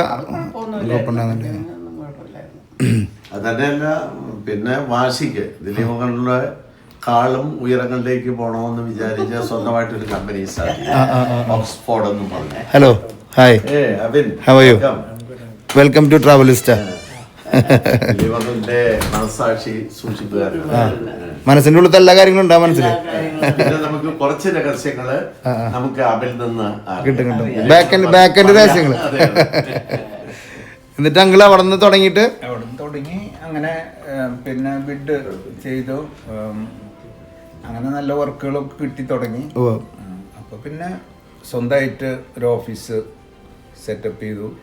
പിന്നെ അവിടുന്ന് വർക്ക് ചെയ്ത് അങ്ങനെ 79 മുതല് ഇപ്പോൾ കഴിഞ്ഞ വർഷം വരെ 2024 റിട്ടയർമെന്റ് ആവണം, നിർത്തണത് പരിപാടി. 24. ഏകദേശം ഒരു 45 വർഷം അല്ലേ? 45 വർഷം ബിസിനസ് ചെയ്തു അമേരിക്കയിൽ. ഈ അമേരിക്കയിൽ ബിസിനസ് ഇത്രയും വർഷം ബിസിനസ് ചെയ്തല്ലോ, എന്താണ് ഒരു മലയാളി എന്ന നിലയ്ക്ക് എന്തിട്ട് അങ്കിളിന്റെ മനസ്സിൽ തോന്നണം ഈ ബിസിനസ് ചെയ്തതിന്റെ? 2 കാര്യം ഇതിൽ തോന്നുന്നത്. ഒന്ന്, കുറച്ച് പൈസ ഉണ്ടാക്കാൻ പറ്റി, അതാണ് നമ്പർ 1. നമ്പർ 2, എനിക്ക് വർക്ക് ചെയ്തിരുന്ന നല്ല എൻജിനീയേഴ്സ്, കുറച്ച് വർക്കേഴ്സും ഉണ്ട്. അതിൽ ഒരു 5-6 പേർക്ക് ഞാൻ സ്വന്തമായിട്ട് അവർക്ക് കമ്പനി സ്റ്റാർട്ട് ചെയ്യാനുള്ള സപ്പോർട്ട് കൊടുത്തു. അവരെല്ലാവരും ഇപ്പോൾ ഇവിടെ നന്നായി ചെയ്യുന്നുണ്ട്. എല്ലാവർക്കും കൺസ്ട്രക്ഷൻ കമ്പനി തന്നെയാണ്. അതാണ് എനിക്ക് ഏറ്റവും അതിലൊരു കൂടെ നിന്ന് എല്ലാവരും രക്ഷപ്പെടുത്തി. അതാണ് നല്ല ഉയരങ്ങളിലേക്ക്. സാധാരണ ഒരാൾ മാത്രം പൊന്തി പോലെ കാണാറില്ല, പക്ഷെ നമ്മുടെ നാട്ടിലെ പെരുന്തച്ഛന്മാരാണ്. താഴെയുള്ളവർ വളർന്നു വരാനായിട്ട് ആഗ്രഹിക്കില്ല. ദിലീപന്റെ ജീവിതത്തിലെ ഏറ്റവും വലിയ ഒരു ഗുണം എന്നാന്ന് ചോദിച്ചു കഴിഞ്ഞാൽ ആ കിട്ടിയ കഴിവുകളും ആ ബിസിനസ് ടെക്നിക്കുകളും നോ ഹൗ, അതോടൊപ്പം തന്നെ സാമ്പത്തികമായിട്ട് പല രീതികളിലും മറ്റുള്ളവരെ കൂടെ നിന്നവരെ കൈപിടിച്ച് ഉയർത്തുവാൻ സാധിച്ചു. അപ്പൊ അതിനൊരു പ്രത്യേക ഒരു കൈയുണ്ട്. എല്ലാവരും പൈസ ചെലവ് അല്ലെങ്കിൽ പൈസ ഉണ്ടാക്കണൊപ്പം തന്നെ കൂടുതൽ ആൾക്കാരെ പൊക്കി കൊണ്ടുവന്നതിന് നമ്മുടെ ഒരു പ്രത്യേകത. എല്ലാവരും നന്നായി ചെയ്യണമുണ്ട്. അതതിന്റെ ഒരു പ്രത്യേകത. ഇവരെല്ലാവരും നന്നായി ചെയ്യണ്ട്, വർക്ക് ചെയ്യണ്ട്. ഈ പിന്നെ നമ്മുടെ ബേസുകൾ മാത്രമല്ല, അതിലുപരിയായിട്ട് പോലീസ് സ്റ്റേഷൻസ്, സ്കൂളുകൾ, ഒത്തിരി സ്കൂളുകൾ, മെട്രോ സ്റ്റേഷൻസ്, ഇങ്ങനെ ഒട്ടേറെ മേഖലകളിലേക്ക് അങ്ങ് മാറിയായിരുന്നു. അപ്പൊ ഇതിൻ്റെ അകത്ത് ഉയർച്ചയും ഉണ്ടായിരുന്നു, താഴ്ചയുമുണ്ട്. താഴ്ചയുടെ ചില സമയങ്ങളുണ്ടായിരുന്നു. എല്ലാം കൈവിട്ട് പോയിട്ട് അത് റിക്കൂപ്പ് ചെയ്ത ഇതുണ്ട്. അദ്ദേഹം പറഞ്ഞത് ഒരു ആത്മധൈര്യവും ദൃഢനിശ്ചയവും കോൺഫിഡൻസും ഇതെല്ലാം കൂടെ കൂടിയ ഒരു ഇതുണ്ടല്ലോ. അതെ അതെ. അപ്പൊ അങ്കിളിനെ ഒരു സിവിൽ എഞ്ചിനീയർ എന്ന നിലയ്ക്ക് ഇത്രയും കൺസ്ട്രക്ഷൻ, പാലങ്ങൾ പണിതു, ടണലുകൾ പണിതു, ബിൽഡിങ്ങുകൾ പണിതു, ഏതൊരു കൺസ്ട്രക്ഷൻ ചെയ്തപ്പോഴാണ് ഏറ്റവും കൂടുതൽ ഒരു സന്തോഷം, അമേരിക്കയിൽ ഇത്രയ്ക്ക് ഇങ്ങനെ എനിക്ക് ചെയ്യാൻ പറ്റിയല്ലോ എന്നുള്ളൊരു സന്തോഷം കിട്ടിയത്? അങ്ങനെ ഇപ്പോൾ ഒരു വർക്കിൽ പ്രത്യേകിച്ച് സന്തോഷം എനിക്ക് അങ്ങനെ കിട്ടിയിട്ടില്ല. കാരണം എന്ന് വെച്ചാൽ ഈ ചെറിയ വർക്കായാലും വലിയ വർക്കായാലും ഈ ആർമി, നേവി, എയർഫോഴ്സ്, നേവിക്ക് ആകുമ്പോൾ അവർ ഭയങ്കര സ്ട്രിക്റ്റ് ആണ്. അപ്പോൾ ഒരു വർക്ക് എടുക്കുമ്പോൾ അവർ പറയും ഇത് 100 ദിവസത്തിൽ ഫിനിഷ് ചെയ്യണം, 150 ദിവസം. പിന്നെ ഒരു ദിവസം ലേറ്റ് ആയാൽ അതിനൊരു പെനാൽറ്റി ഉണ്ട്. ഓരോ ദിവസവും കൊടുക്കണം. ഓരോ ദിവസം അതിന് പെനാൽറ്റി കൊടുക്കണം. പിന്നെ കൂടുതൽ ദിവസം പോയാൽ ചിലപ്പോൾ ഒരു ഡിസ്ക്വാളിഫൈ ചെയ്യും. അപ്പോൾ ദൈവം സഹായിച്ച് എനിക്ക് ഇത്രയും വർഷത്തിനുള്ളിൽ അങ്ങനത്തെ ഒരു പ്രശ്നം ഡിസ്ക്വാളിഫിക്കേഷൻ വന്നില്ല, സ്മൂത്തായിട്ട് കൊണ്ടുപോകാൻ പറ്റി. അപ്പൊ ഈ പണിക്കാരൻ നമ്മള് നാട്ടിലൊക്കെ ചില പണികളൊക്കെ തുടങ്ങി കഴിഞ്ഞാൽ പണിക്കാരെ കിട്ടാൻ ബുദ്ധിമുട്ട്, സ്റ്റേ മേടിക്കുക, ആൾക്കാർ പ്രശ്നം ഉണ്ടാക്കുക. ഇവിടെ അങ്ങനെ നമുക്കൊരു അപ്രൂവൽ കിട്ടി കഴിഞ്ഞാൽ പണിക്കാർ എന്തായാലും വന്നിരിക്കും അല്ലെ? വേറെ പണിക്കാരെ കിട്ടാൻ ബുദ്ധിമുട്ടില്ല. ഞാൻ ഒരു 90% വർക്ക് സബ് കൊടുക്കുമായിരുന്നു. പക്ഷെ ഇവിടുത്തെ ഒരു റൂൾ ഉണ്ട്, നമ്മളൊരു വർക്ക് എടുത്ത ഒരു 10% അല്ലെങ്കിൽ 15% നമ്മുടെ വർക്കേഴ്സ്. അപ്പൊ അതിനുവേണ്ടി വർക്കേഴ്സിനെ കീപ്പ് ചെയ്യും. അപ്പൊ അതുകൊണ്ട് ഇപ്പം പ്രത്യേകിച്ച് പിന്നെ ഈ മെക്കാനിക്കല്, ഇലക്ട്രിക്കല്, പ്ലംബിങ് അത് നമുക്ക് സബ് കൊടുക്കാതിരിക്കാൻ നിവൃത്തിയില്ല. നമുക്ക് ചെയ്യാൻ പറ്റുന്നത് മെഷീനറി അല്ലെങ്കിൽ കോൺക്രീറ്റ്, കാർപ്പൻട്രി, പെയിന്റിങ് അങ്ങനത്തെ ഐറ്റംസ് നമ്മൾ ചെയ്യും. അപ്പൊ ഈ ഓരോ വർക്ക് എടുക്കുമ്പോഴും നമ്മൾ ശ്രദ്ധിക്കണം. കാരണം ഏതെങ്കിലും വർക്ക് എടുത്ത് എന്തെങ്കിലും പ്രശ്നം വന്നു കഴിഞ്ഞാൽ പിന്നെ നമുക്ക് ഫ്യൂച്ചറിൽ ബിഡ് ചെയ്യാൻ ബുദ്ധിമുട്ട് വരും. അത് ക്ലിയർ ആയിട്ട് പോകണം. അതിപ്പോ ഏത് ബേസിലായാലും, ഒരു ബേസിൽ വന്നാലും 7 ബേസിലും അവർ കണക്ട് ചെയ്യും. അപ്പൊ പിന്നെ നമുക്ക് കണ്ടിന്യൂ ചെയ്യാൻ പറ്റില്ല.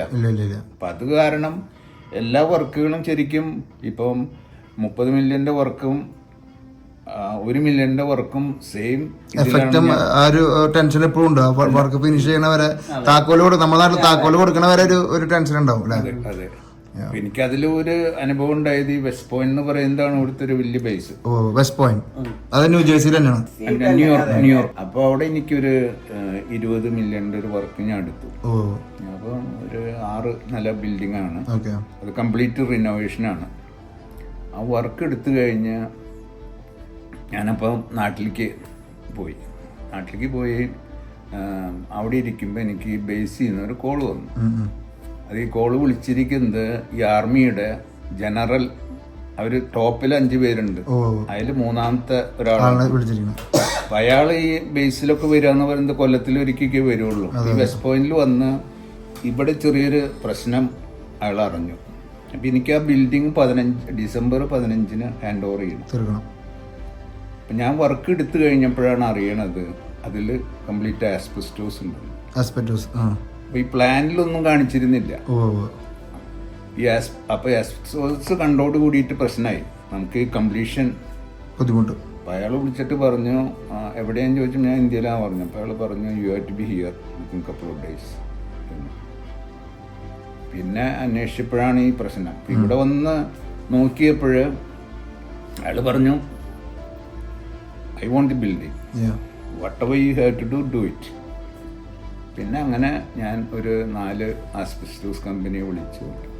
അവരവിടെ 24 മണിക്കൂറും പ്രൊഡക്ഷൻ ഉണ്ട്, വർക്ക് ചെയ്യിച്ചു. 15-ാം തീയതി എന്നുള്ളത് 27-ാം തീയതി വരയ്ക്കും ഒരു അങ്ങനെ വർക്ക് ചെയ്തു. എല്ലാം വർക്കൊക്കെ ചെയ്തു കഴിച്ചു കൊടുത്തു. അത് കഴിഞ്ഞപ്പം അദ്ദേഹം വളരെ ഹാപ്പിയായി. അപ്പം നമ്മുടെ കോസ്റ്റ് കഴിഞ്ഞിട്ട് അയാൾ എന്താ വേണ്ടതെന്ന് ചോദിച്ചു. 1.5 മില്യൺ ചെക്ക് അഡീഷണൽ ആയിട്ട് തന്നു. അതൊരു മര്യാദ. നമ്മുടെ നാട്ടിൽ ചീത്ത പറഞ്ഞ ഓടിക്കുക ചെയ്യാം, ഇവിടെ ഒരു മര്യാദ കാണിക്കണേ. അപ്പൊ അതൊക്കെ ഒരു അനുഭവം ആയിട്ട് നമ്മൾ എടുത്തു എന്ന് പറയാണ്. അതുകൊണ്ടുള്ള മെച്ചം കിട്ടിയത്. പിന്നെ എനിക്ക് ആ ബേസിൽ ഞാൻ ലോ ബിഡറായി വരേണ്ട ആവശ്യമില്ല. 3rd or 4th ഒക്കെ ആയി വന്നാലും അവര് നമുക്കൊരു ഫസ്റ്റ് പ്രിഫറൻസ് പോലെ തരും. ഇത്ര നാൾ ഇവിടെ നിന്ന് 50 വർഷത്തെ ജീവിതത്തിലെ ഏറ്റവും പൊട്ടൊരു അനുഭവം, നല്ലൊരു അനുഭവം ഏതൊക്കെയാണ്? നമുക്ക് എന്തൊക്കെയും പൊട്ടനുഭവങ്ങൾ ഉണ്ടായിരുന്നു? പൊട്ടനുഭവങ്ങൾ ഉണ്ടായിരിക്കുന്നത് വാഷിങ്ടൺ, അവിടുത്തെ നേവി ബേസിൽ. അപ്പം വർക്ക് നടന്നുകൊണ്ടിരിക്കുമ്പോൾ ഇതുപോലെ അൺസീൻ ഐറ്റംസ് വന്നപ്പം നമ്മൾ അതിന് ചേഞ്ച് ഓർഡർ കൊടുത്തു. അപ്പം അവർ അത് പറ്റില്ല എന്ന് പറഞ്ഞപ്പോൾ നമ്മൾ വർക്ക് സ്റ്റോപ്പ് ചെയ്തു. വലിയ വർക്കായിരുന്നു ഈ ചേഞ്ച് ഓർഡർ, വലിയ ചേഞ്ച് ഓർഡർ ആയിരുന്നു. അത് കഴിഞ്ഞിട്ട് അവരെന്ത് ചെയ്തു എന്ന് ചോദിച്ചാൽ, ഇപ്പം നമ്മൾ ഈ ജോബ് എടുക്കുമ്പോൾ ഇപ്പോൾ 20 മില്യൺ ആണെങ്കിൽ ആ 20 മില്യൻ്റെ ബോണ്ട് കൊടുക്കണം. അവർ ഉടനെ തന്നെ നമ്മുടെ ബോണ്ടിങ് കമ്പനി അപ്രോച്ച് ചെയ്തു. പറഞ്ഞു നിങ്ങളുടെ കോൺട്രാക്ട് ഇവിടുന്ന് പോയി. പിന്നെ ആർമിക്കാണ് ഈ വർക്ക് ഫിനിഷ് ചെയ്യണതിൻ്റെ ചുമതല, അല്ല ഈ ബോണ്ടിങ് കമ്പനിക്ക്. അപ്പോൾ ബോണ്ടിങ് കമ്പനി എന്ത് ചെയ്തു വെച്ചാൽ, ബോണ്ടിങ് കമ്പനി വേറെ കോൺട്രാക്ടേഴ്സിനെ വിളിച്ച് വർക്ക് അവർ ഫിനിഷ് ചെയ്തു. മീൻ ടൈം ഞങ്ങൾ കോർട്ടിൽ പോയപ്പം ലോയറെ കാണാൻ പോയപ്പം ലോയറുടെ ഫീസ് $1 million. ഒരു വക്കീലിന്റെ 8 കോടി രൂപ. ഓ, ആ ഒറ്റ ജോബ് പണിക്ക് പോയാൽ മതിയായിരുന്നല്ലേ. ഒരു വക്കീലായ 8 കോടി രൂപ കിട്ടൂട്ടാ. എന്നിട്ട് അയാള് പറഞ്ഞു I need $200,000 അഡ്വാൻസ്. അപ്പൊ തന്നെ എന്റെ കയ്യിൽ ചെക്ക് ഉണ്ടായിരുന്നു. ഞാൻ ചെക്ക് കൊടുത്തപ്പോ അയാള് എന്നെ ഒന്ന് നോക്കി. മറ്റേ ഇന്ത്യക്കാരനാണ് ഈ $1 million എന്നൊക്കെ പറയുമ്പോ പേടിക്കും. അയാൾ അവിടുത്തെ വാഷിങ്ടണിലെ ഈ വലിയ ലോയറാണ്. ഞാൻ പൈസ കൊടുത്തു. അപ്പം ഞാനും വേറൊരു ഇവിടുത്തുകാരനും കൂടിയിട്ടാണ് ജോബ് എടുത്തിരിക്കുന്നത്. അങ്ങനെ തിരിച്ചത് വന്നു. അപ്പൊ എന്റെ പാർട്ട്ണർ എന്ത് ചെയ്തെന്ന് വെച്ചാല് അയാൾ ഇവിടുന്ന് നാട് വിട്ടു. ഈ പ്രശ്നം ഉണ്ടായപ്പോ ഗ്രീക്ക്. അപ്പൊ ഈ ബോണ്ടിങ് കമ്പനി നമ്മുടെ അസറ്റ്, നമ്മുടെ വീട് എല്ലാം കൂടി എല്ലാം എടുത്തു വരും. ഓക്കെ. അപ്പൊ അത്ര നാൾ കഷ്ടപ്പെട്ടതൊക്കെ അതിൻ്റെ ഉള്ളിൽ കിടക്കാം. ഏതാ വർഷം? അത് 2000. ഈ അടുത്തല്ലേ? 2000 പറഞ്ഞ അല്ല, ഈ അടുത്ത 2000 ഉള്ളിൽ കയറി. മറ്റേ 1780 പൈസ ഒക്കെ ഫ്രീസ് ചെയ്തു. വീടടക്കം അവര് ഫ്രീസ് ചെയ്തു. അപ്പം അയാളാണ് പകുതി, മറ്റേ ഗ്രീക്കുകാരനാണ്. അയാള് ഓടിപ്പോയി. അയാള് വിട്ടപ്പോ ബോണ്ടിങ് കമ്പനി പറഞ്ഞു യു ഹാവ് ടു ബ്ലോക്ക്. അപ്പൊ എന്റെ കയ്യിൽ നിന്ന് കംപ്ലീറ്റ് 100%. അങ്ങനെ ഒടുക്കം അത് സെറ്റിൽ ചെയ്തു. അപ്പൊ 1 കോടി കൊടുത്തിട്ട് ഇയാളെ വെച്ച് ഇയാൾക്ക് കൊടുത്തു. ഇയാൾക്ക് 200 കൊടുത്തു. 200 കൊടുത്തു. പിന്നെ അയാള് മെടുക്കൊണ്ട് അത് സെറ്റിൽ ചെയ്ത് വന്നു. അപ്പൊ നമുക്ക് കുറച്ച് പൈസ കിട്ടി. അതേസമയം ഈ ബ്ലോക്ക് ചെയ്തൊക്കെ തുറന്നു. ബ്ലോക്ക് ചെയ്ത് വെച്ചൊക്കെ തുറന്നു പോയി. പക്ഷെ ആ ടൈം എന്ന് പറഞ്ഞാൽ അത് ഒരു കൊല്ലെടുത്തു. മാനസികമായിട്ട് ഭയങ്കര ഡൗൺ ആയിരുന്നു. പൈസ തന്നെയല്ല, നമുക്ക് വേറെ ബിഡ് ചെയ്യാൻ പറ്റില്ല. ഒന്നും ചെയ്യാൻ പറ്റില്ല. നമുക്ക് വേറെ ഒരു ബേസിലും ബിഡ് ചെയ്യാനും പറ്റില്ല. അപ്പൊ അത് അങ്ങനെ മനസ്സിലൊരു വലിയ വിഷമം ഉണ്ടാക്കിയ കാര്യമാണ്. സെറ്റിൽ ചെയ്തു. പിന്നെ ഗ്രീക്കുകാരൻ തിരിച്ചു വന്നു. മുങ്ങിയാളിപ്പോ എന്ത് വന്നു. അതുപോലെ തന്നെ ലോയറായാലും നമുക്കൊരു ചെറിയ ഇത് ചെയ്തു. അയാൾക്ക് മനസ്സിലായി ഇയാൾ പോയെന്ന്. അപ്പൊ അയാള് പറഞ്ഞു നമ്മള് ഒറ്റ ചെക്കായിട്ട് ആൾക്കാൻ കൊടുക്കണമെങ്കിൽ $200,000 കുറച്ച് മതി. അങ്ങനെ ഒരു $200,000 അയാളും കുറച്ച് തന്നു. നമ്മുടെ കേസ് കഴിഞ്ഞു. നമുക്ക് സെറ്റായി. എന്നെ ഏറ്റവും ഇഷ്ടപ്പെട്ട അല്ലെങ്കിൽ ഏറ്റവും സന്തോഷിച്ച ഒരു നിമിഷം ഈ 50 വർഷം അമേരിക്കയിൽ വന്നിട്ട് അജി ഉണ്ടായത് നിമിഷം തന്നെ. അജി ഞങ്ങൾക്ക് കുട്ടികളില്ലായിരുന്നു 6 വർഷക്കാലം. 6 വർഷം. അപ്പൊ ഏറ്റവും സന്തോഷം ഉണ്ടായത് ഒരു കുഞ്ഞുണ്ടായപ്പോഴത്തെ സന്തോഷം. അത് വലിയ ശരിയാ. അതാണ് ഏറ്റവും സന്തോഷം. 5 വർഷത്തോളം കാത്തിരുന്നിട്ട് 6 വർഷം കാത്തിരുന്നിട്ടുണ്ടായ 6 വർഷം കാത്തിരുന്നു. അപ്പം അതില് കുഞ്ഞുങ്ങൾക്ക് എന്തോ ഈ ഒരു ട്യൂബില് ഒരു ബ്ലോക്ക് ഉണ്ട്. അപ്പൊ അത് ഓപ്പറേറ്റ് ചെയ്ത് കഴിഞ്ഞാലേ അത് കുട്ടി ഉണ്ടാവുള്ളൂ എന്നുള്ളൊരു ഡോക്ടർ പറയുകയും ചെയ്തു. അങ്ങനെ ഇരിക്കുന്ന സമയത്താണ് പെട്ടെന്ന് ഇതുണ്ടായത്. അതൊരു സർപ്രൈസ് ആയി. ദൈവത്തിന്റെ അനുഗ്രഹം. നമ്മളെ കൊണ്ട് വന്നപ്പോ കണ്ടില്ല 3 കുട്ടികളുടെ ഫോട്ടോ. 3 പിള്ളേരുണ്ടാവണമെന്നാണ് ആഗ്രഹം. പക്ഷേ ഒരാളെ ഉള്ളൂ. ഇപ്പം താഴെ അവിടെ 3 കുട്ടികൾ. എനിക്ക് ഇഷ്ടമാണ്, ഒരുപാട് കുട്ടികളെ. ഓക്കെ, ഇവരുടെ കുറച്ച് കാര്യങ്ങൾ ഞാൻ ആക്ച്വലി 1995 ഇവരെ പരിചയപ്പെടുന്നത്. എൻ്റെ ഒരു കോമൺ സുഹൃത്ത് ഇവിടെ വന്നപ്പോൾ ഇതേ വീട്ടില് ഞാൻ അന്ന് എനിക്ക് മോനുണ്ടായിരുന്നു. ഞാനിവിടെ ആ മോനെ പിന്നെ ഇതിന് ക്യാരി ചെയ്തോണ്ടാണ് ഇവിടെ വരുന്നത്. അന്ന് പരിചയപ്പെട്ടതാണ് ദിലീപങ്ങള്. ഏകദേശം 95 എന്ന് പറയുമ്പോൾ 30 വർഷമായി അല്ലേ? 30 വർഷങ്ങൾ ആയിട്ടുള്ള പരിചയമാണ്. എനിക്ക് ഇവരിൽ കണ്ടിരിക്കുന്ന ഒട്ടേറെ പ്രത്യേകതകളുണ്ട്. ഒന്ന് ഞാൻ പറഞ്ഞു, ഈ പിന്നെ ഇവരുടെ ലൈഫ് സ്റ്റൈല് ഒരു എന്തോ ഒരു യുണീക്കാണ്. ഒരു പ്രത്യേക ഏത് പരിപാടിക്കും മലയാളി പ്രോഗ്രാമുകൾക്ക് വന്നാലും ആ കളർഫുൾ ആയിട്ടുള്ള ഒരു ഡ്രസ്. ഞാൻ അങ്ങനെ കണ്ടതൊക്കെ ഒരു ഗോൾഡ് ടച്ച് എവിടെയുണ്ട് അല്ലേ? എപ്പോഴും ഗോൾഡ് അല്ലെങ്കിൽ വലത്തെ കയ്യിൽ കാണിച്ച് ഇത് വാച്ച്. ഇത് ഏതാ വാച്ച്? വാച്ച് പ്രേമികൾക്ക് പറഞ്ഞു കൊടുക്കാലോ. ഇത് ഏതിന്റെ വാച്ച്? ഇത് റോളക്സിന്റെ ഒരു ഇതാണ്. പിന്നെ റിങ്സ് ആണെങ്കിലും ഷൂ നോക്ക്, ഇതെല്ലാം ഗോൾഡ് മയമാണ്.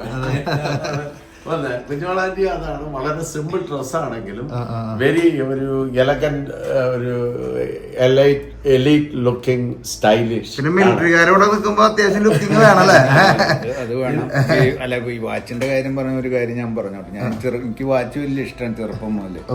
അപ്പൊ എനിക്ക് വാച്ച് കിട്ടുന്നത് ഫസ്റ്റ് ഇയർ എഞ്ചിനീയറിംഗിന് പോയപ്പോഴാണ് എനിക്കൊരു വാച്ച് 150 റുപ്പീസ് എൻട്രി സ്റ്റാൻഡേർഡ്. അപ്പൊ ആ വാച്ച് 150 രൂപയുടെ ഒരു വാച്ചാണ്. അത് തന്നെ 100 രൂപ ഉണ്ടായിട്ട് പിന്നെ അവിടുന്ന് ഇവിടുന്നൊക്കെ ഉണ്ടാക്കിയിട്ടാണ് വാച്ച് മേടിക്കുന്നത്. അത് വെച്ചപ്പോ വലിയ സന്തോഷമായി. അങ്ങനെ ഞാൻ ഇരിക്കുന്ന സമയത്താണ് ഒരു പാർട്ടി ദുബായിൽ നിന്ന് വന്നു. അപ്പൊ ദുബായിൽ നിന്ന് വന്ന പാർട്ടി അന്ന് ഈ റേഡോ വാച്ചാ കിട്ടിയിരിക്കുന്നത്. അപ്പൊ റേഡോക്ക് അന്ന് വലിയ. അപ്പൊ അദ്ദേഹത്തിനോട് ഞാൻ ഒന്ന് കണ്ടപ്പോ ഒന്ന് അഴിച്ചൊന്ന് പറഞ്ഞു ഇങ്ങനെ കാണിച്ചിട്ട് ഇങ്ങനെ കണ്ടാമെന്ന് പറഞ്ഞോളൂ. ഇങ്ങനെ പറഞ്ഞു, റേഡൊക്കെ നീ കണ്ടാ മതി, നീ പിള്ളാമ പിടിക്കറാന്ന് പറഞ്ഞു. എന്റെ വാച്ച് കൊണ്ട് എന്റെ ദിവസമാണല്ലോ അത് 150 കേസല്ലേ? അതെ. ഇത് അന്ന് അപ്പൊ അന്ന് മുതൽ എന്റെ മനസ്സിൽ കിടക്കണ്ട എനിക്ക് റേഡോ മേടിക്കണം.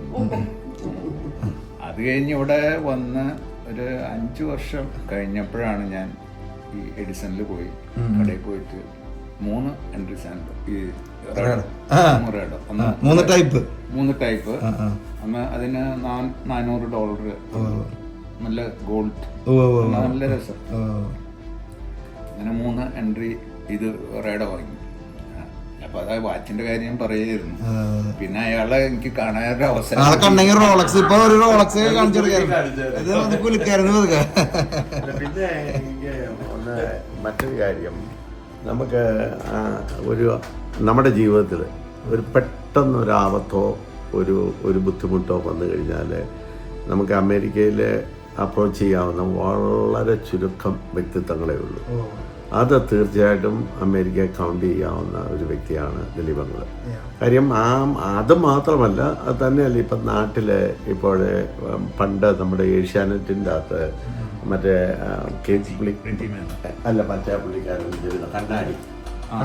കണ്ണാടിക്കകത്ത് പല അനുഭവങ്ങൾ കാണിക്കും. വീടില്ലാത്തവര് ഉടൻ തന്നെ നാട്ടിൽ ആരും അറിയാതെ ദിലീപങ്ങളും വിളിച്ചിട്ട് അവർക്ക് എത്ര സെന്റ് ഭൂമിയാണ് അല്ലെ വീട് വെച്ച് കൊടുക്കുക. അങ്ങനെ ഞാൻ പറഞ്ഞത് ഇവിടെ അമേരിക്കയില് ജീവകാരുണ്യ രംഗത്ത് പകരം വെക്കാൻ പറ്റാത്ത ഒരു വ്യക്തിത്വം, വരുമാനത്തിനൊപ്പം ഒരു പിന്നെ അതൊന്ന്. പിന്നെ എനിക്ക് ഏറ്റവും കൂടുതലായിട്ടുള്ളത് പ്രേം നസീറിൻ്റെ കാലഘട്ടം മുതൽ അല്ലെങ്കിൽ യേശുദാസിൻ്റെ കാലഘട്ടം മുതൽ ഈ വീട്ടിലൂടെ കയറി ഇറങ്ങാത്ത ഒരു കലാകാരന്മാരും അമേരിക്കയിൽ എത്തിയിട്ടില്ല. കാരണം ഇപ്പോഴാണേലും കഴിഞ്ഞ ഏറ്റവും ലേറ്റസ്റ്റ് ആയിട്ട് വന്നത്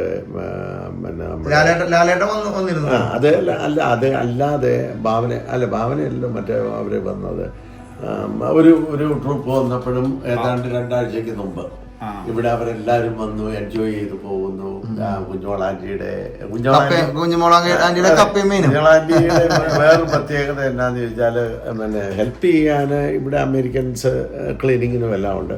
പക്ഷെ കുക്കിംഗ് എല്ലാം കുഞ്ഞോളാൻറ്റിയുടെ കൈകളിലൂടെ അത് പോയിരിക്കണം. അതെ, അതൊരു പ്രത്യേക ടേസ്റ്റാണ്.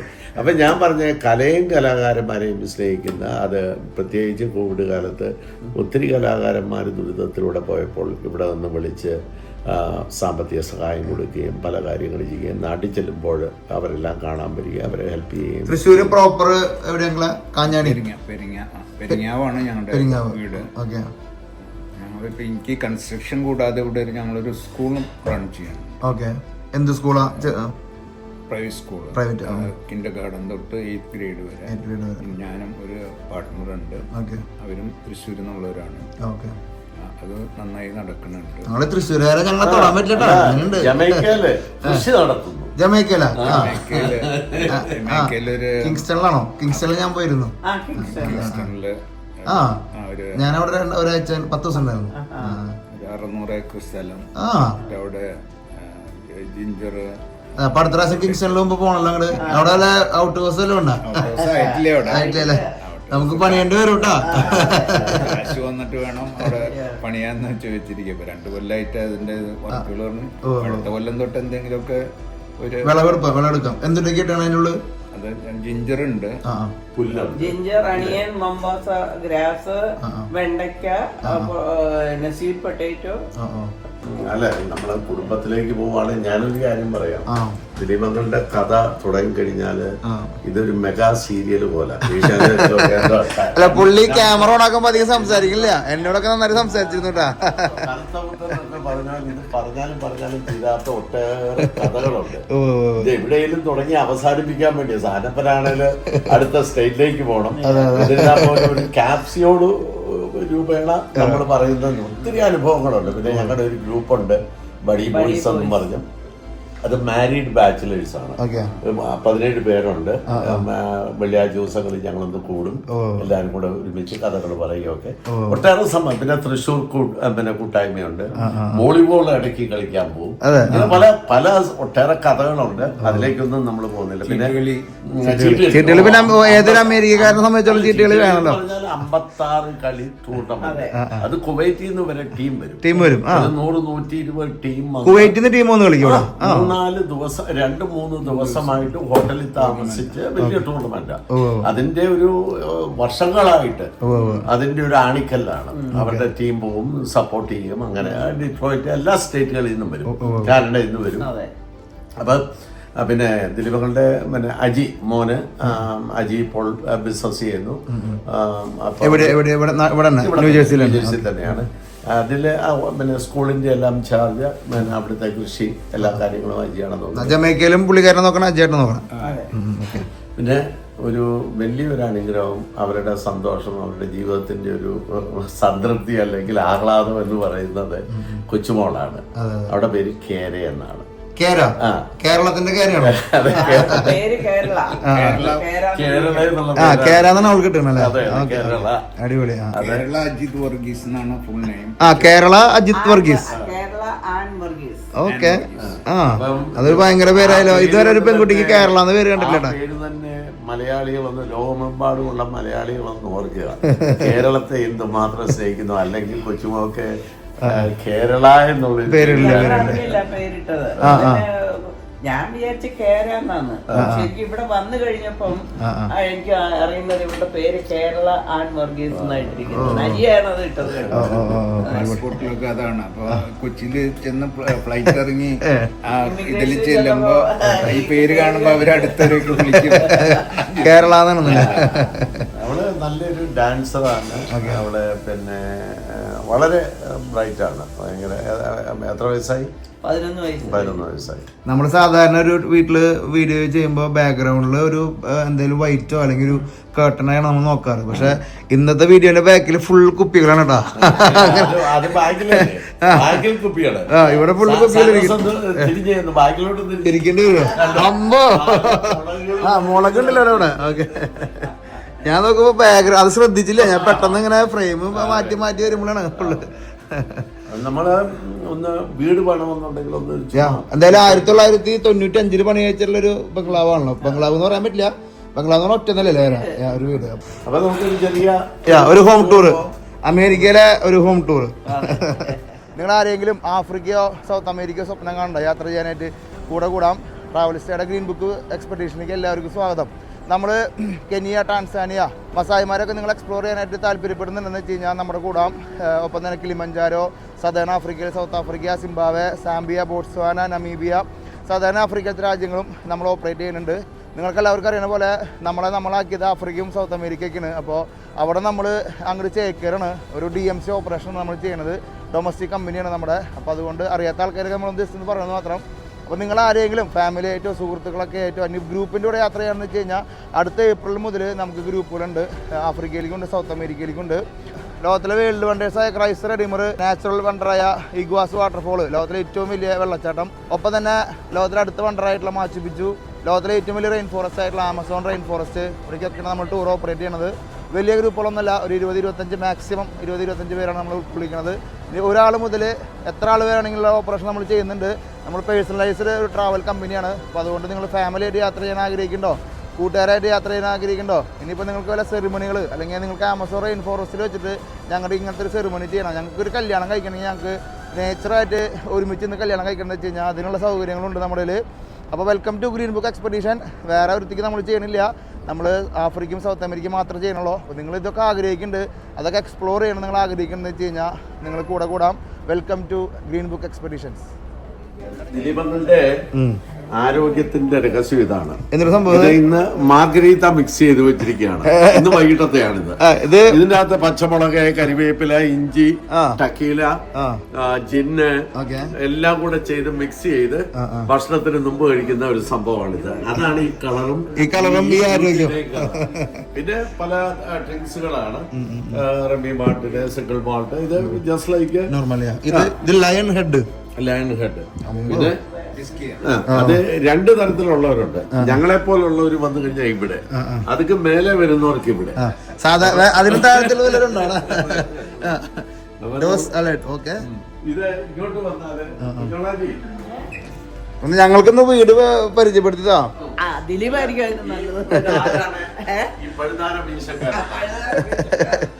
ഇതൊരു 50ാമത്തെ വാർഷികമായിരുന്നു കഴിഞ്ഞ ദിവസം. ഞാൻ പറഞ്ഞല്ലോ ഹേമാലിനി എന്ന് പറഞ്ഞ കറക്റ്റ് അല്ലേ?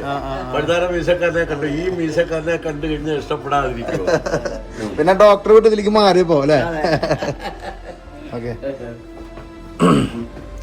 ഇത് ഇവരെ കല്യാണം കഴിഞ്ഞ് ഇവിടെ ഞാൻ ഏറ്റവും കൂടുതൽ എക്സൈറ്റ്മെന്റ് ആയിട്ടുള്ള ഒരു പടം കേട്ടോ ഈ പടം. ഇത് എവിടെ നിന്ന് കിട്ടി? ഞങ്ങളെ എറണാകുളത്താണ്. ശരിക്കും ലൈറ്റ് ഇത് വെച്ച പോലെ കേട്ടോ. നമുക്ക് ലൈറ്റ് അടിക്കുന്ന നീ നാച്ചുറൽ, പക്ഷെ ഇതൊരു ഒരു പടത്തിന് അങ്ങനെ മേക്ക് ചെയ്തിരിക്കുകയാണ്. ഒരു ലൈറ്റ് അടിയിൽ മുകളിലൊന്നും ഇല്ല കേട്ടോ. കേട്ടോ ഒരു ഭയങ്കര പടമായിട്ട് എന്തായാലും നല്ല ജീവനുണ്ട് അതിന്. രാത്രി ആകുമ്പോ പേടിക്കടോ. നാട്ടിലെവിടെ നീ? കണ്ണൂര്. എല്ലാവരും ഓരോ കണ്ണൂര്, തൃശ്ശൂര്, മറ്റേ കൊല്ലം. പഠിക്കാൻ വന്നിട്ട് കിങ്ങായതാണ്. അതുപോലെ ഈ ഇത് നാട്ടിൽ കൊടുത്ത് കുഞ്ഞോളാൻറ്റിയുടെ ഒരു പ്രതിമ വേണമെന്ന് പറഞ്ഞ് ചെയ്യിപ്പിച്ചു. ആള് മാറിപ്പോയി. കൊത്തുകാരന്റെ മൂട് പോയി മാറിപ്പോയി. ഇതാണ് ഇവരുടെ ആട്ടുകെട്ടില്. അപ്പം എന്തെങ്കിലും ഇവര് പിന്നെ അങ്ങോട്ടും ഇങ്ങോട്ടും ചെറിയ വാഗ്വാദങ്ങൾ ഉണ്ടായാല് കുഞ്ഞോളാൻറ്റി ഇവിടെ വന്നിരിക്കും. ഇവിടെ വന്ന് ഒരു 10-20 മിനിറ്റ് നേരം ഇരിക്കുമ്പോൾ അത് തീർക്കുന്ന എങ്ങനെയാണെന്ന് ദിലീപങ്ങളെ പുറകെ വന്ന് വെച്ചെന്ന് ആട്ടും. അത് ആട്ടിനോടുകൂടി തീരും. അവരുടെ പ്രയാസങ്ങളും ഇതൊക്കെ ശരിയാണോ നിങ്ങളെ? ഇതൊക്കെ ശരിയാണോ? വേണ്ട, കുറച്ച് മതി ഇതല്ലേ? ഇതിന്റെ ഒരു പ്രത്യേകത പണ്ടത്തെ ഒരു പള്ളിയുടെ ഉള്ളിലേക്ക് ഇതിപ്പോ ഒരു പള്ളി ബേസ് ഉണ്ട്. അത് എന്നല്ല ഞാൻ പറഞ്ഞത്. ഇവിടാണ് ഈ ഫാമിലി റിയൂണിയൻ നടക്കുന്നത്. അപ്പൊ ഈ ഹൈറ്റും ഈ കത്തീഡ്രൽ സീലിംഗും എല്ലാം നമുക്ക് കാണാനുള്ള ഒരു നല്ലൊരു കൊത്തുപണി. ഇത് നാട്ടിൽ നിന്ന് വന്നാണോ? ഒരു എക്സിബിഷനാണ്. ഇവിടെ നടേശൻസ് ആൻഡ് ഡിക്ടാഷൻ പറഞ്ഞ നാട്ടില് ബാംഗ്ലൂരാണ് അവര്. അപ്പൊ അവര് ഇവിടെ ഒരു കട തുടങ്ങാൻ വേണ്ടി എല്ലാം സെറ്റപ്പ് ചെയ്തു. സെറ്റപ്പ് ചെയ്തപ്പോ വന്നിരിക്കണ 3 പ്രദേശമായിരുന്നു. അതിലൊരാൾക്ക് ക്യാൻസർ. ഒരു കട തുടങ്ങിയില്ല. അപ്പൊ കൊണ്ടുവന്നതിൽ കുറച്ചൊരു പ്രഷ്യസ് ആയിട്ടുള്ള പീസാണ് അവര്. ഇത് ഇത് ഭയങ്കര പരിപാടിയാണല്ലേ? സോ എക്സ്പെൻസീവ് ആയിരിക്കും ശരിക്കും മേടിക്കുകയാണെങ്കിൽ. ഈ ആട്ടുകെട്ടില് ഭയങ്കര ഒറിജിനൽ, ഭയങ്കര കൊത്തുപണി ചെയ്തിട്ടുണ്ടോ നമ്മുടെ? നല്ല പഴക്കവും. ഈ കഥക അവരൊന്ന് മേടിച്ചാലേ? ഓക്കെ. നമ്മുടെ നാഗവല്ലി കയറുന്ന 200 വർഷല്ലേ? അതെ, കൊത്തുപണി കേട്ടോ. ഇത് തുറക്കുന്നത് എങ്ങനെയാണെന്നറിയോ? അവര് മന്ത്രമുണ്ട്. അത് കുഞ്ഞോളാൻറ്റിക്ക് അറിയത്തുള്ളൂ. ആ മന്ത്രം ചൊല്ലിക്കഴിഞ്ഞാൽ ഇത് പതുക്കെ ഇങ്ങനെ തുറന്നു സൗണ്ട്. അത് TV റൂമാണല്ലേ? ഞാൻ ഈ TV ഇവിടെ കണ്ടപ്പോഴേ TV റൂമാണ് പെട്ടെന്ന് നോക്കിയപ്പോ കിട്ടിയത്. കഥകൾ പറയാനുള്ള റൂമാണ്. ഇത് ടോയ്ലറ്റ് ആണോ? അത് അമ്പോ, ഇത് ഒരു ക്രിക്കറ്റ് കളിക്കാനുള്ള സ്ഥലം ഉണ്ടല്ലോ ടോയ്ലറ്റില്. ഇത് മേക്കപ്പ് റൂം, അവിടെ ജക്കൂസി, അത് അത് എക്സസൈസ്.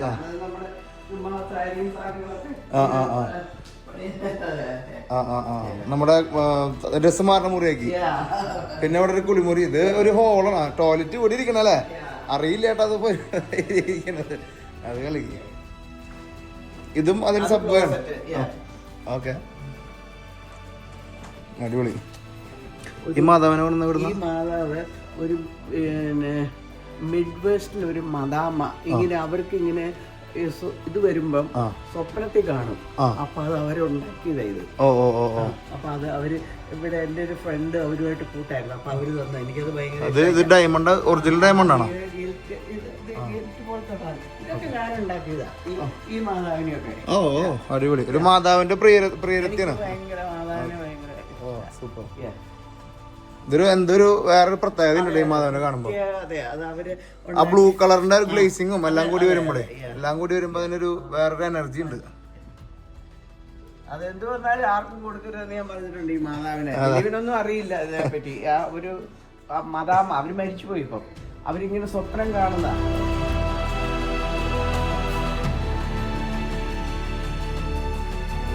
എല്ലാത്തിനും ഒരു ഇന്ത്യൻ ടച്ച് ഉണ്ട് അല്ലേ? ജീവനില്ലാന്നോട്ടോ റൈനേനെ സ്റ്റഫ് ചെയ്ത് പിടിച്ചിട്ടുണ്ടോ? ഇതൊരു 10-50 വർഷം മുമ്പ് ആരായിരുന്നു കാട്ടിക്കൂടെ മതിച്ച് നടന്ന് റൈനേനെ ഒറിജിനൽ സ്റ്റഫ് ചെയ്തിട്ടുണ്ട്. റൈനുണ്ട്, കുരങ്ങനുണ്ട്, ഒപ്പം തന്നെ നമ്മുടെ വരയാട് അല്ലേ? വരയാട് എന്നല്ല പറയുന്നത്. ഇവിടുത്തെ ലൈറ്റുകൾ വെച്ച് നോക്കുമ്പോ ഇവിടെ ഒരു പാർട്ടി ഹബ് പോലെ തോന്നുന്നല്ലോ. ഇവരെ കുഞ്ഞോളാന്റെയും ദിലീപങ്ങളും 2 വൈനും ഒക്കെ അടിച്ചേച്ച് രാത്രിയില് പണ്ട്, ഇപ്പോഴില്ല എന്ന് പറഞ്ഞ് ഇവിടെ ആയിരുന്നു അവരുടെ ഡാൻസ് ചെയ്യുന്ന സ്ഥലം. ഈ ഒരു സ്പോട്ടായിരുന്നു. അതെ, ഈ സ്പോട്ടിലാണ് അവരുടെ ആന്റി ചിരിച്ചോണ്ട് നടക്കണ്ട. അനിയച്ചൻ പറയുമ്പോ പിന്നെ അത് ചിരിക്കാണ്ട് പറ്റില്ല. മറുപടി ഇല്ലാന്ന് പോലും പറയണില്ല കേട്ടോ. അതല്ല രസം. ഇവിടൊക്കെ ഈ ബാറിലൊക്കെ വന്നിരുന്ന എത്ര കാലം ഇരുന്നിട്ടുണ്ടെന്നറിയോ? ഇവിടുന്ന് ഓർഡർ ചെയ്യുന്നു, സാധനങ്ങൾ കിട്ടുന്നു. സാധനങ്ങളൊക്കെ ഒത്തിരി കുറഞ്ഞു പോയി. ഇവിടെ പിന്നെ കുറച്ച് വൈൻ ഉണ്ടായിരുന്നു.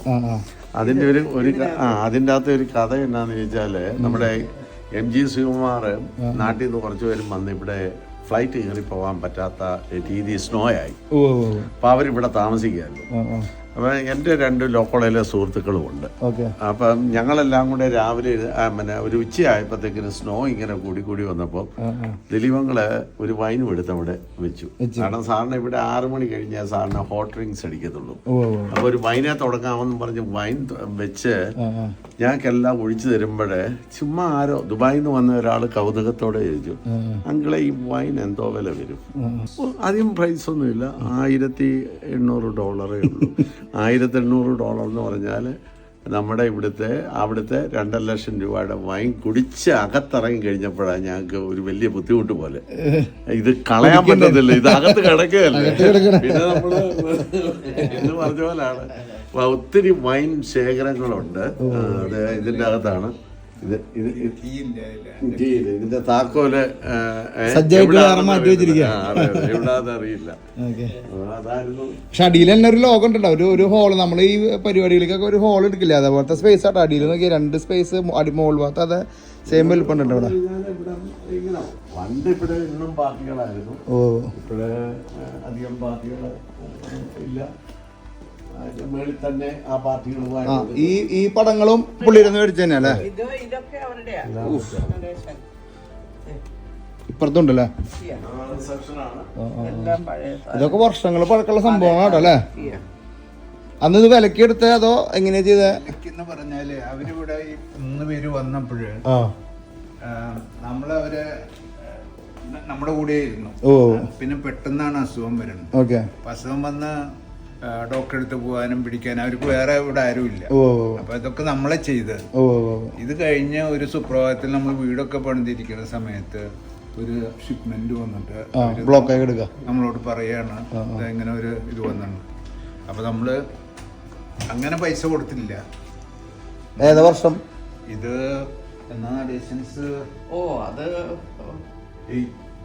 86 അത് അവരൊക്കെ വന്നോട് കൂടിയിട്ട് നമ്മുടെ നല്ല കാലവും തുടങ്ങിണ്ടാവും അല്ലേ? നടേസൻസ് വന്നോട് കൂടിയിട്ട്. അനിയച്ചാ എന്നിട്ടോള് നടേശൻ കൊണ്ടുവന്ന സാധനങ്ങൾ വന്നോട് കൂടിയിട്ട് ഒരു ഭഗവാനെ നമ്മൾ കപ്പലിറക്കി കൊണ്ടുവന്നു.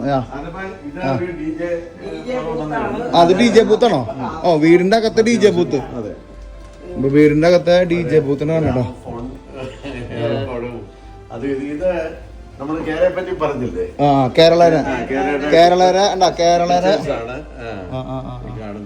പുള്ളി വൈഫ്, മകന്റെ വൈഫ് അമേരിക്കൻ.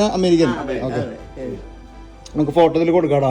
കേരള എന്നിട്ടാ പുള്ളി പെണ്ണിന്റെ പെൺകുട്ടിയുടെ പേര്. അതൊരു ഭയങ്കര സംഭവമായല്ലോ അല്ലേ?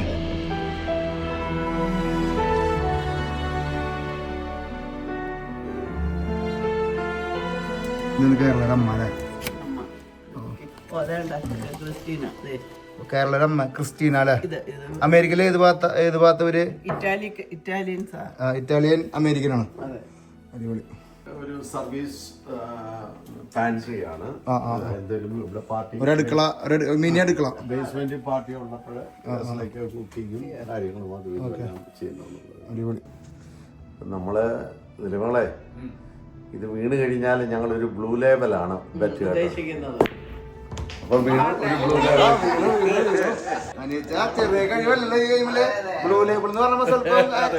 ഒരു ബ്ലൂ ലേബലല്ല നമുക്ക് അത് ഇവിടെ ആണെങ്കിലും നമ്മൾ ഇട്ടിരിക്കും.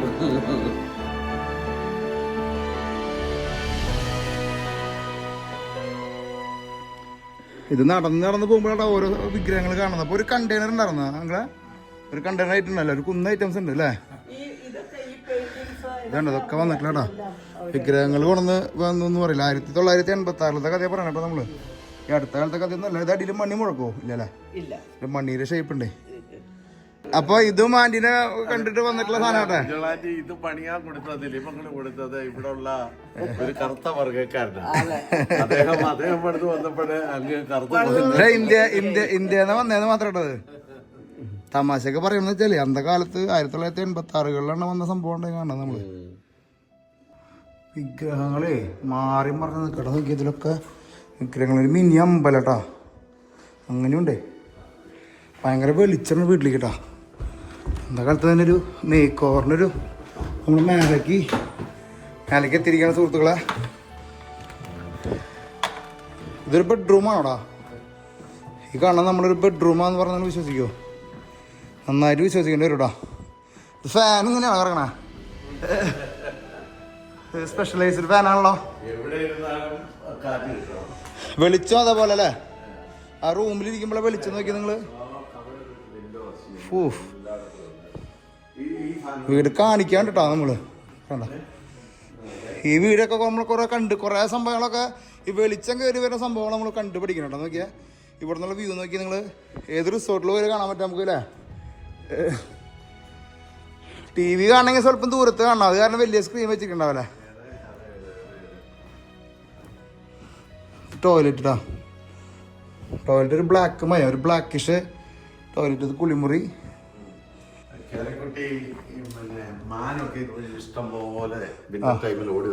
അപ്പൊ അത് കാരണം കേരളക്കുട്ടിക്ക് വേണ്ടിട്ടാണ്. കേരളക്കുട്ടിക്ക് പിന്നെ ജനവാരികളെ നോക്കിയാൽ റോൾസ് റോയ്സും കാണാൻ പറ്റും നമുക്ക്. ഇത് ആൾക്കാര് വിചാരിക്കാൻ പാടില്ല നമ്മളിതൊരു എന്താ പറയാ ഒരു ആർഭാട വീഡിയോ അങ്ങനെ ഒന്നല്ലല്ലോ. നമ്മള് ദിലീപങ്ങളുടെ വീടും പരിസരം മൊത്തം നമ്മളൊന്ന് അടിച്ചു പൊളിക്കണം. അമ്പോ അടിട്ടാ. ഫാൻ നമ്മളെ അത്ഭുതപ്പെടുത്തില്ല.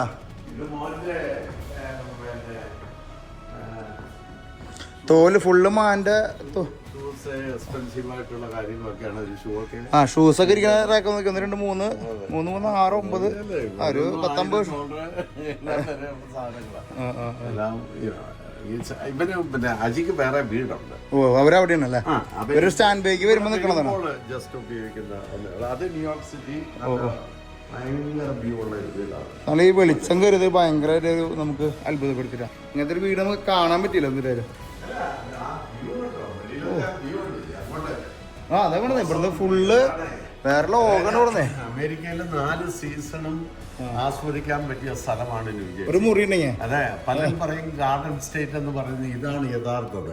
അതായത് സമ്മർ, വിന്റർ, പിന്നെ സ്പ്രിങ്, ഫോള്, ഈ 4ഉം ആസ്വദിക്കാൻ പറ്റിയ അമേരിക്കയിലെ സ്റ്റേറ്റ് ആണ് ന്യൂജേഴ്സി. ബെഡ്റൂം എന്നൊക്കെ പറയുമ്പോഴല്ലേ യാണ്ടാവട്ടാ.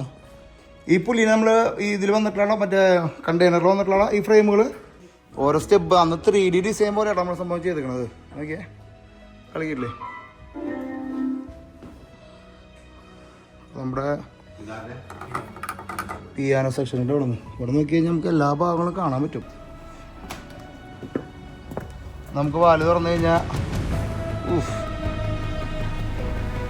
പുറത്തിറങ്ങിയിട്ടൊക്കെ നമുക്ക് നിൽക്കുമ്പോൾ ഒരു കുഴപ്പമില്ല അല്ലേ. സിഗരറ്റ് വലിക്കുന്ന ആൾക്കാരൊക്കെ ആണെങ്കിൽ ഇരുന്നൊരു സിഗരറ്റ് വലിക്കാം.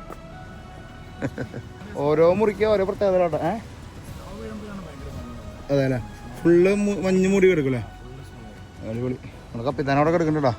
നമ്മൾ നേരത്തെ ഒന്ന് ഏരിയയാണ് കാണുന്നത്. സൺലൈറ്റ് നല്ല നല്ല സൺസെറ്റ് ഉള്ള സമയത്താണ് നമ്മൾ വന്ന് കയറിക്കണം. എന്നിട്ടായാലും എന്തായാലും ഇലകളൊക്കെ ഇങ്ങനെ കൊഴിഞ്ഞുകൊണ്ടിരിക്കണു. നമ്മൾ പതുക്കെ വീഡിയോ എടുത്തുകൊണ്ടിരിക്കണം. നീ എത്ര നാളായി അപ്പോൾ ഇവിടെ വന്നിട്ട് അമേരിക്കയിൽ? 3 വർഷം. അടിപൊളി. ഏതാ കോഴ്സ് ഫിനിഷ് ചെയ്തോ?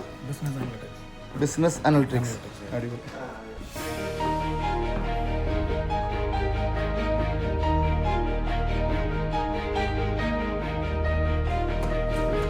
ഡൽഹിക്ക് ഇറങ്ങി വരുമ്പോഴേ നമ്മളിതിങ്ങനെ ഓരോ സൈഡിലേക്ക് നോക്കിയാൽ അത് കാണാൻ പറ്റില്ലട്ടോ. കുറേ രൂപങ്ങളിരിക്കുന്നുണ്ട് കേട്ടോ. അന്ത കാലത്ത് വന്നൊരു കണ്ടെയ്നർ മൊത്തമുണ്ടല്ലോ. ഇവിടെ ഇരുന്നിട്ട് നിങ്ങളൊരു സംഭവം കണ്ടോ, നമ്മൾ തൃശ്ശൂരുകാരുടെ പൂരനാട്ടിലുണ്ടായ സംഭവമാണ്.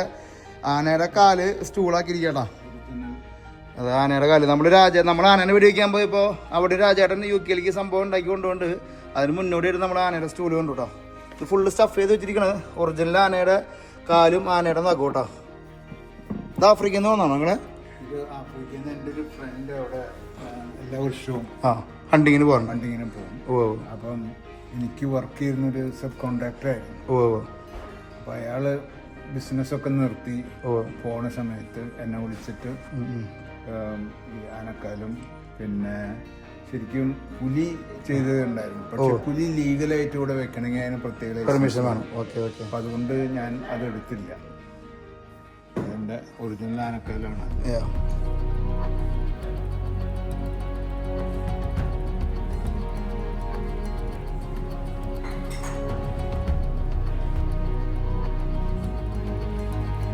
കേരളക്കുട്ടിയുടെ ഇപ്പോഴത്തെ പ്രശ്നം കാണാട്ടാ. ഈഫിൾ ടവറിൻ്റെ ബാക്കിലാണ് കേരളക്കുട്ടി ഇരിക്കണേട്ടാ. വെൽക്കം ടു കേരള കേട്ടോ. ജാതി ക്ലാസ്സൊക്കെ വെച്ചിട്ടുണ്ട് അവള്. ഇത് ഹോട്ടലിൽ താമസിക്കുന്ന റെസ്റ്റോറൻ്റ് ആണോ അത്? ഇത്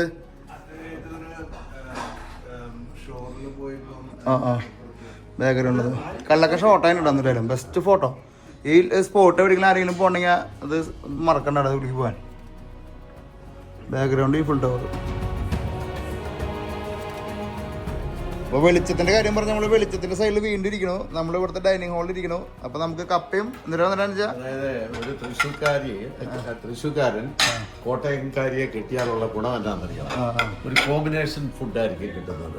കപ്പ കോട്ടയംകാരുടെ വിശിഷ്ട ആഹാരമാണ്.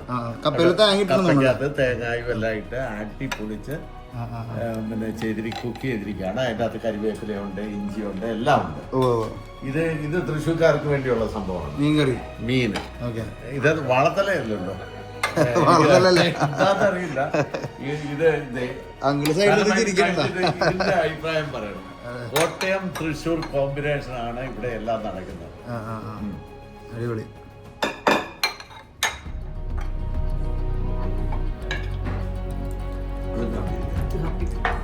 Thank you aunty. അങ്കിള് ആദ്യം ഇവിടെ വന്നപ്പോൾ ഈ അമേരിക്കയുടെ ഇംഗ്ലീഷും നമ്മുടെ മലയാളി ഇംഗ്ലീഷൊക്കെ വെച്ച് നോക്കിയപ്പോൾ എന്തിട്ടുണ്ടായി? നമുക്ക് കണക്ട് ചെയ്യാൻ പറ്റുമോ? ഇംഗ്ലീഷിൽ ബുദ്ധിമുട്ടായിരുന്നു. ഞാൻ മലയാളം മീഡിയത്തിൽ അവിടെ പഠിച്ചത് നാട്ടില്. അപ്പം ഇംഗ്ലീഷ് സത്യത്തിൽ ബുദ്ധിമുട്ടായിരുന്നു. എന്നിട്ട് പിന്നെ ഒരു കണക്കിനൊക്കെ തട്ടിക്കൂട്ടി അവരെ നമുക്ക് ഇംഗ്ലീഷ് അറിഞ്ഞില്ല എന്ന് വെച്ചിട്ടൊന്നും അല്ലെങ്കിൽ നമുക്ക് പ്രോപ്പർ ഇംഗ്ലീഷ് സംസാരിക്കാൻ പറ്റില്ല എന്ന് മറ്റു പ്രശ്നങ്ങളൊന്നും ഉണ്ടാക്കിയില്ല. ഒന്നും ഫാക്ടറിയിലാണല്ലോ, അപ്പോൾ അവിടെ വലിയ കുഴപ്പമുണ്ടായില്ല. പിന്നെ കൺസ്ട്രക്ഷൻ തുടങ്ങി ഇപ്പോഴും നമ്മൾ ആളുകളൊക്കെ വെച്ച് ഇത് ചെയ്തുകൊണ്ട് നമുക്ക് അത്ര കുഴപ്പമില്ലായിരുന്നു. അത്യാവശ്യം കാര്യങ്ങളൊക്കെ നമുക്ക് നമുക്ക് സാധാരണ ഇംഗ്ലീഷിനെ പേടിക്കാം. നമ്മൾ അമേരിക്ക വരുമ്പോൾ ഇംഗ്ലീഷ് പ്രോപ്പറായിട്ട് പറയാൻ പറ്റില്ല എന്നുകൊണ്ട്. ആന്റിക്കും അങ്ങനെ ഉണ്ടായിരുന്നു ഇംഗ്ലീഷിന്റെ പ്രശ്നം? ഇല്ല. ആന്റി പിന്നെ ചെറുപ്പത്തിലെ പുലിയായിരുന്നു.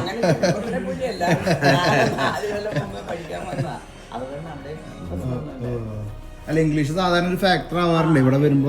അത് കച്ചവടത്തിന് വരുമ്പോ ആദ്യം ഒരു മനസ്സിലാക്കാനും പറയാനും കുറച്ച് ബുദ്ധിമുട്ടുണ്ടാകും. പക്ഷേ അത് പെട്ടെന്ന് അതൊക്കെ നമുക്ക് ഈ വളർന്നു വരുന്ന ആൾക്കാരടുത്ത് പറയണേ. നമ്മുടെ നാട്ടിലൊക്കെ ആൾക്കാർ ഇംഗ്ലീഷ് അറിയില്ല എന്നുകൊണ്ട് അമേരിക്കയിലേക്ക് പോകണം.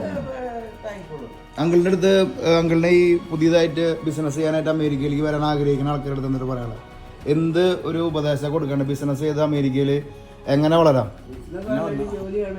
ഹാർഡ് വർക്കിംഗ് ആണ് മെയിനായിട്ട്. ജോലി ചെയ്യാൻ എല്ലാ ടൈപ്പ് ജോലിയും ചെയ്യാൻ തയ്യാറാവും. മൈൻഡ് സെറ്റ് ആയിരിക്കും വരണം. അതെ, എന്നെ ജോലി ചെയ്യാൻ പാടുള്ളൂ അല്ലെങ്കിൽ ചെയ്യുള്ളൂ അല്ലെങ്കിൽ ഞാൻ ഇതാണ് പഠിച്ചത് എന്നൊന്നും ചിന്തിക്കാൻ പാടില്ല. അതെ. അത് അന്ധകാലത്തായാലും ഇന്ന കാലത്തായാലും അല്ലെ 50 മുമ്പ് മെച്ചം എന്താ വെച്ചാൽ ഇപ്പോ നാട്ടിൽ നമ്മൾ ചില ജോബ് ചെയ്യണവരെ ഒരു താഴ്ന്ന ഇതിലേക്ക് അങ്ങ് ഇടും. ഇപ്പൊ ഇവിടെ ഒരു ബാർബർ ആയാലോ ഒരു റെഗുലർ കൂലിപ്പണിക്കാരനായാലോ മൺഡേ ടു ഫ്രൈഡേ ജോലി ചെയ്താൽ പിന്നെ അവര് ഒരേപോലെയാണ്. പിന്നെ എല്ലാരും ഭക്ഷണം കഴിക്കാൻ സൂട്ടും ഇതും ഒക്കെ ഇട്ട് എല്ലാരും ഒരുപോലെയാണ്. അതങ്ങനെ ആ ജോലിയുടെ ഇതിൽ ഒരു വ്യത്യാസം ഇവിടെ ഇല്ല. അതൊരു വലിയ കാര്യം തന്നെ. ജോലി കഴിഞ്ഞ് കഴിഞ്ഞാൽ എല്ലാവരും ഒരുപോലെയാണ്. എങ്ങനെയാണ് ഞങ്ങളുടെ തൃശ്ശൂർ മീൻകറി? ഇത് ആവോലിയാണ്. അതെ, വെള്ള ആവോലി. അത് ഇവിടെ നമുക്ക് കിട്ടുന്നത് ഇവിടെ 2-3 നമ്മുടെ മലയാളികളുടെ ഇടയിൽ ഒന്ന് ഡെയിലി ഡിലൈറ്റ്, അവര് പാലക്കാരാണ്. പിന്നെ സ്റ്റെർലിംഗ് ഫുഡ്, അവര് കോഴഞ്ചേരി സൈഡാണ്. അപ്പൊ ഇത് സ്റ്റെർലിംഗ് ഫുഡിൽ നിന്ന് മേടിച്ച ആവോലിയാണ്. അതൊരു കേസായിട്ടാണ് മേടിക്കുന്നത്. ഒരു 40 പൗണ്ട് ഓളം മേടിച്ചിട്ട് അത് ഫ്രോസണാണ്. അത് കുഞ്ഞോളാൻറ്റി കറി വെച്ചാണ്. അപ്പൊ ഇന്ന് ഇവിടെ ഒരു കാർഡിയോളജിസ്റ്റിന്റെ അമ്മ വന്നായിരുന്നു. അപ്പൊ അമ്മയ്ക്ക് ഈ കറി ഇഷ്ടപ്പെട്ടിട്ടുള്ളതെല്ലാം അത് കാരണം ഞങ്ങളുടെ പ്ലേറ്റിൽ കുറച്ച് കപ്പ് അത് സമ്മതിക്കില്ല. ഞങ്ങളുടെ ട്രാവലിസ്റ്റ് ടീം സമ്മതിക്കില്ല. മെയിൻ ചോദ്യം, നമ്മള് ഒരു യാത്ര ചെയ്യണം അവർക്ക് എനിക്ക് ചോദിക്കാനായിട്ട് ഞാൻ വിട്ടു അങ്കിളിന് ഇത്രയും നാൾ യാത്ര ചെയ്തിട്ട് അങ്കിളിന് എനിക്ക് ഏറ്റവും ഇഷ്ടപ്പെട്ട ഒരു സ്ഥലം ഏതാ? ഇഷ്ടപ്പെട്ട ഒരു നല്ല സ്ഥലം റഷ്യയാണ്. Russia, out of country. Okay. വേറെ ഇന്ന സ്ഥലത്തേക്ക് പോകണം. ആന്റിക്കോ? എനിക്ക് റഷ്യ വളരെ ഇഷ്ടമായി. പിന്നെ ദുബായ് രണ്ടാമത്. ദുബായ്.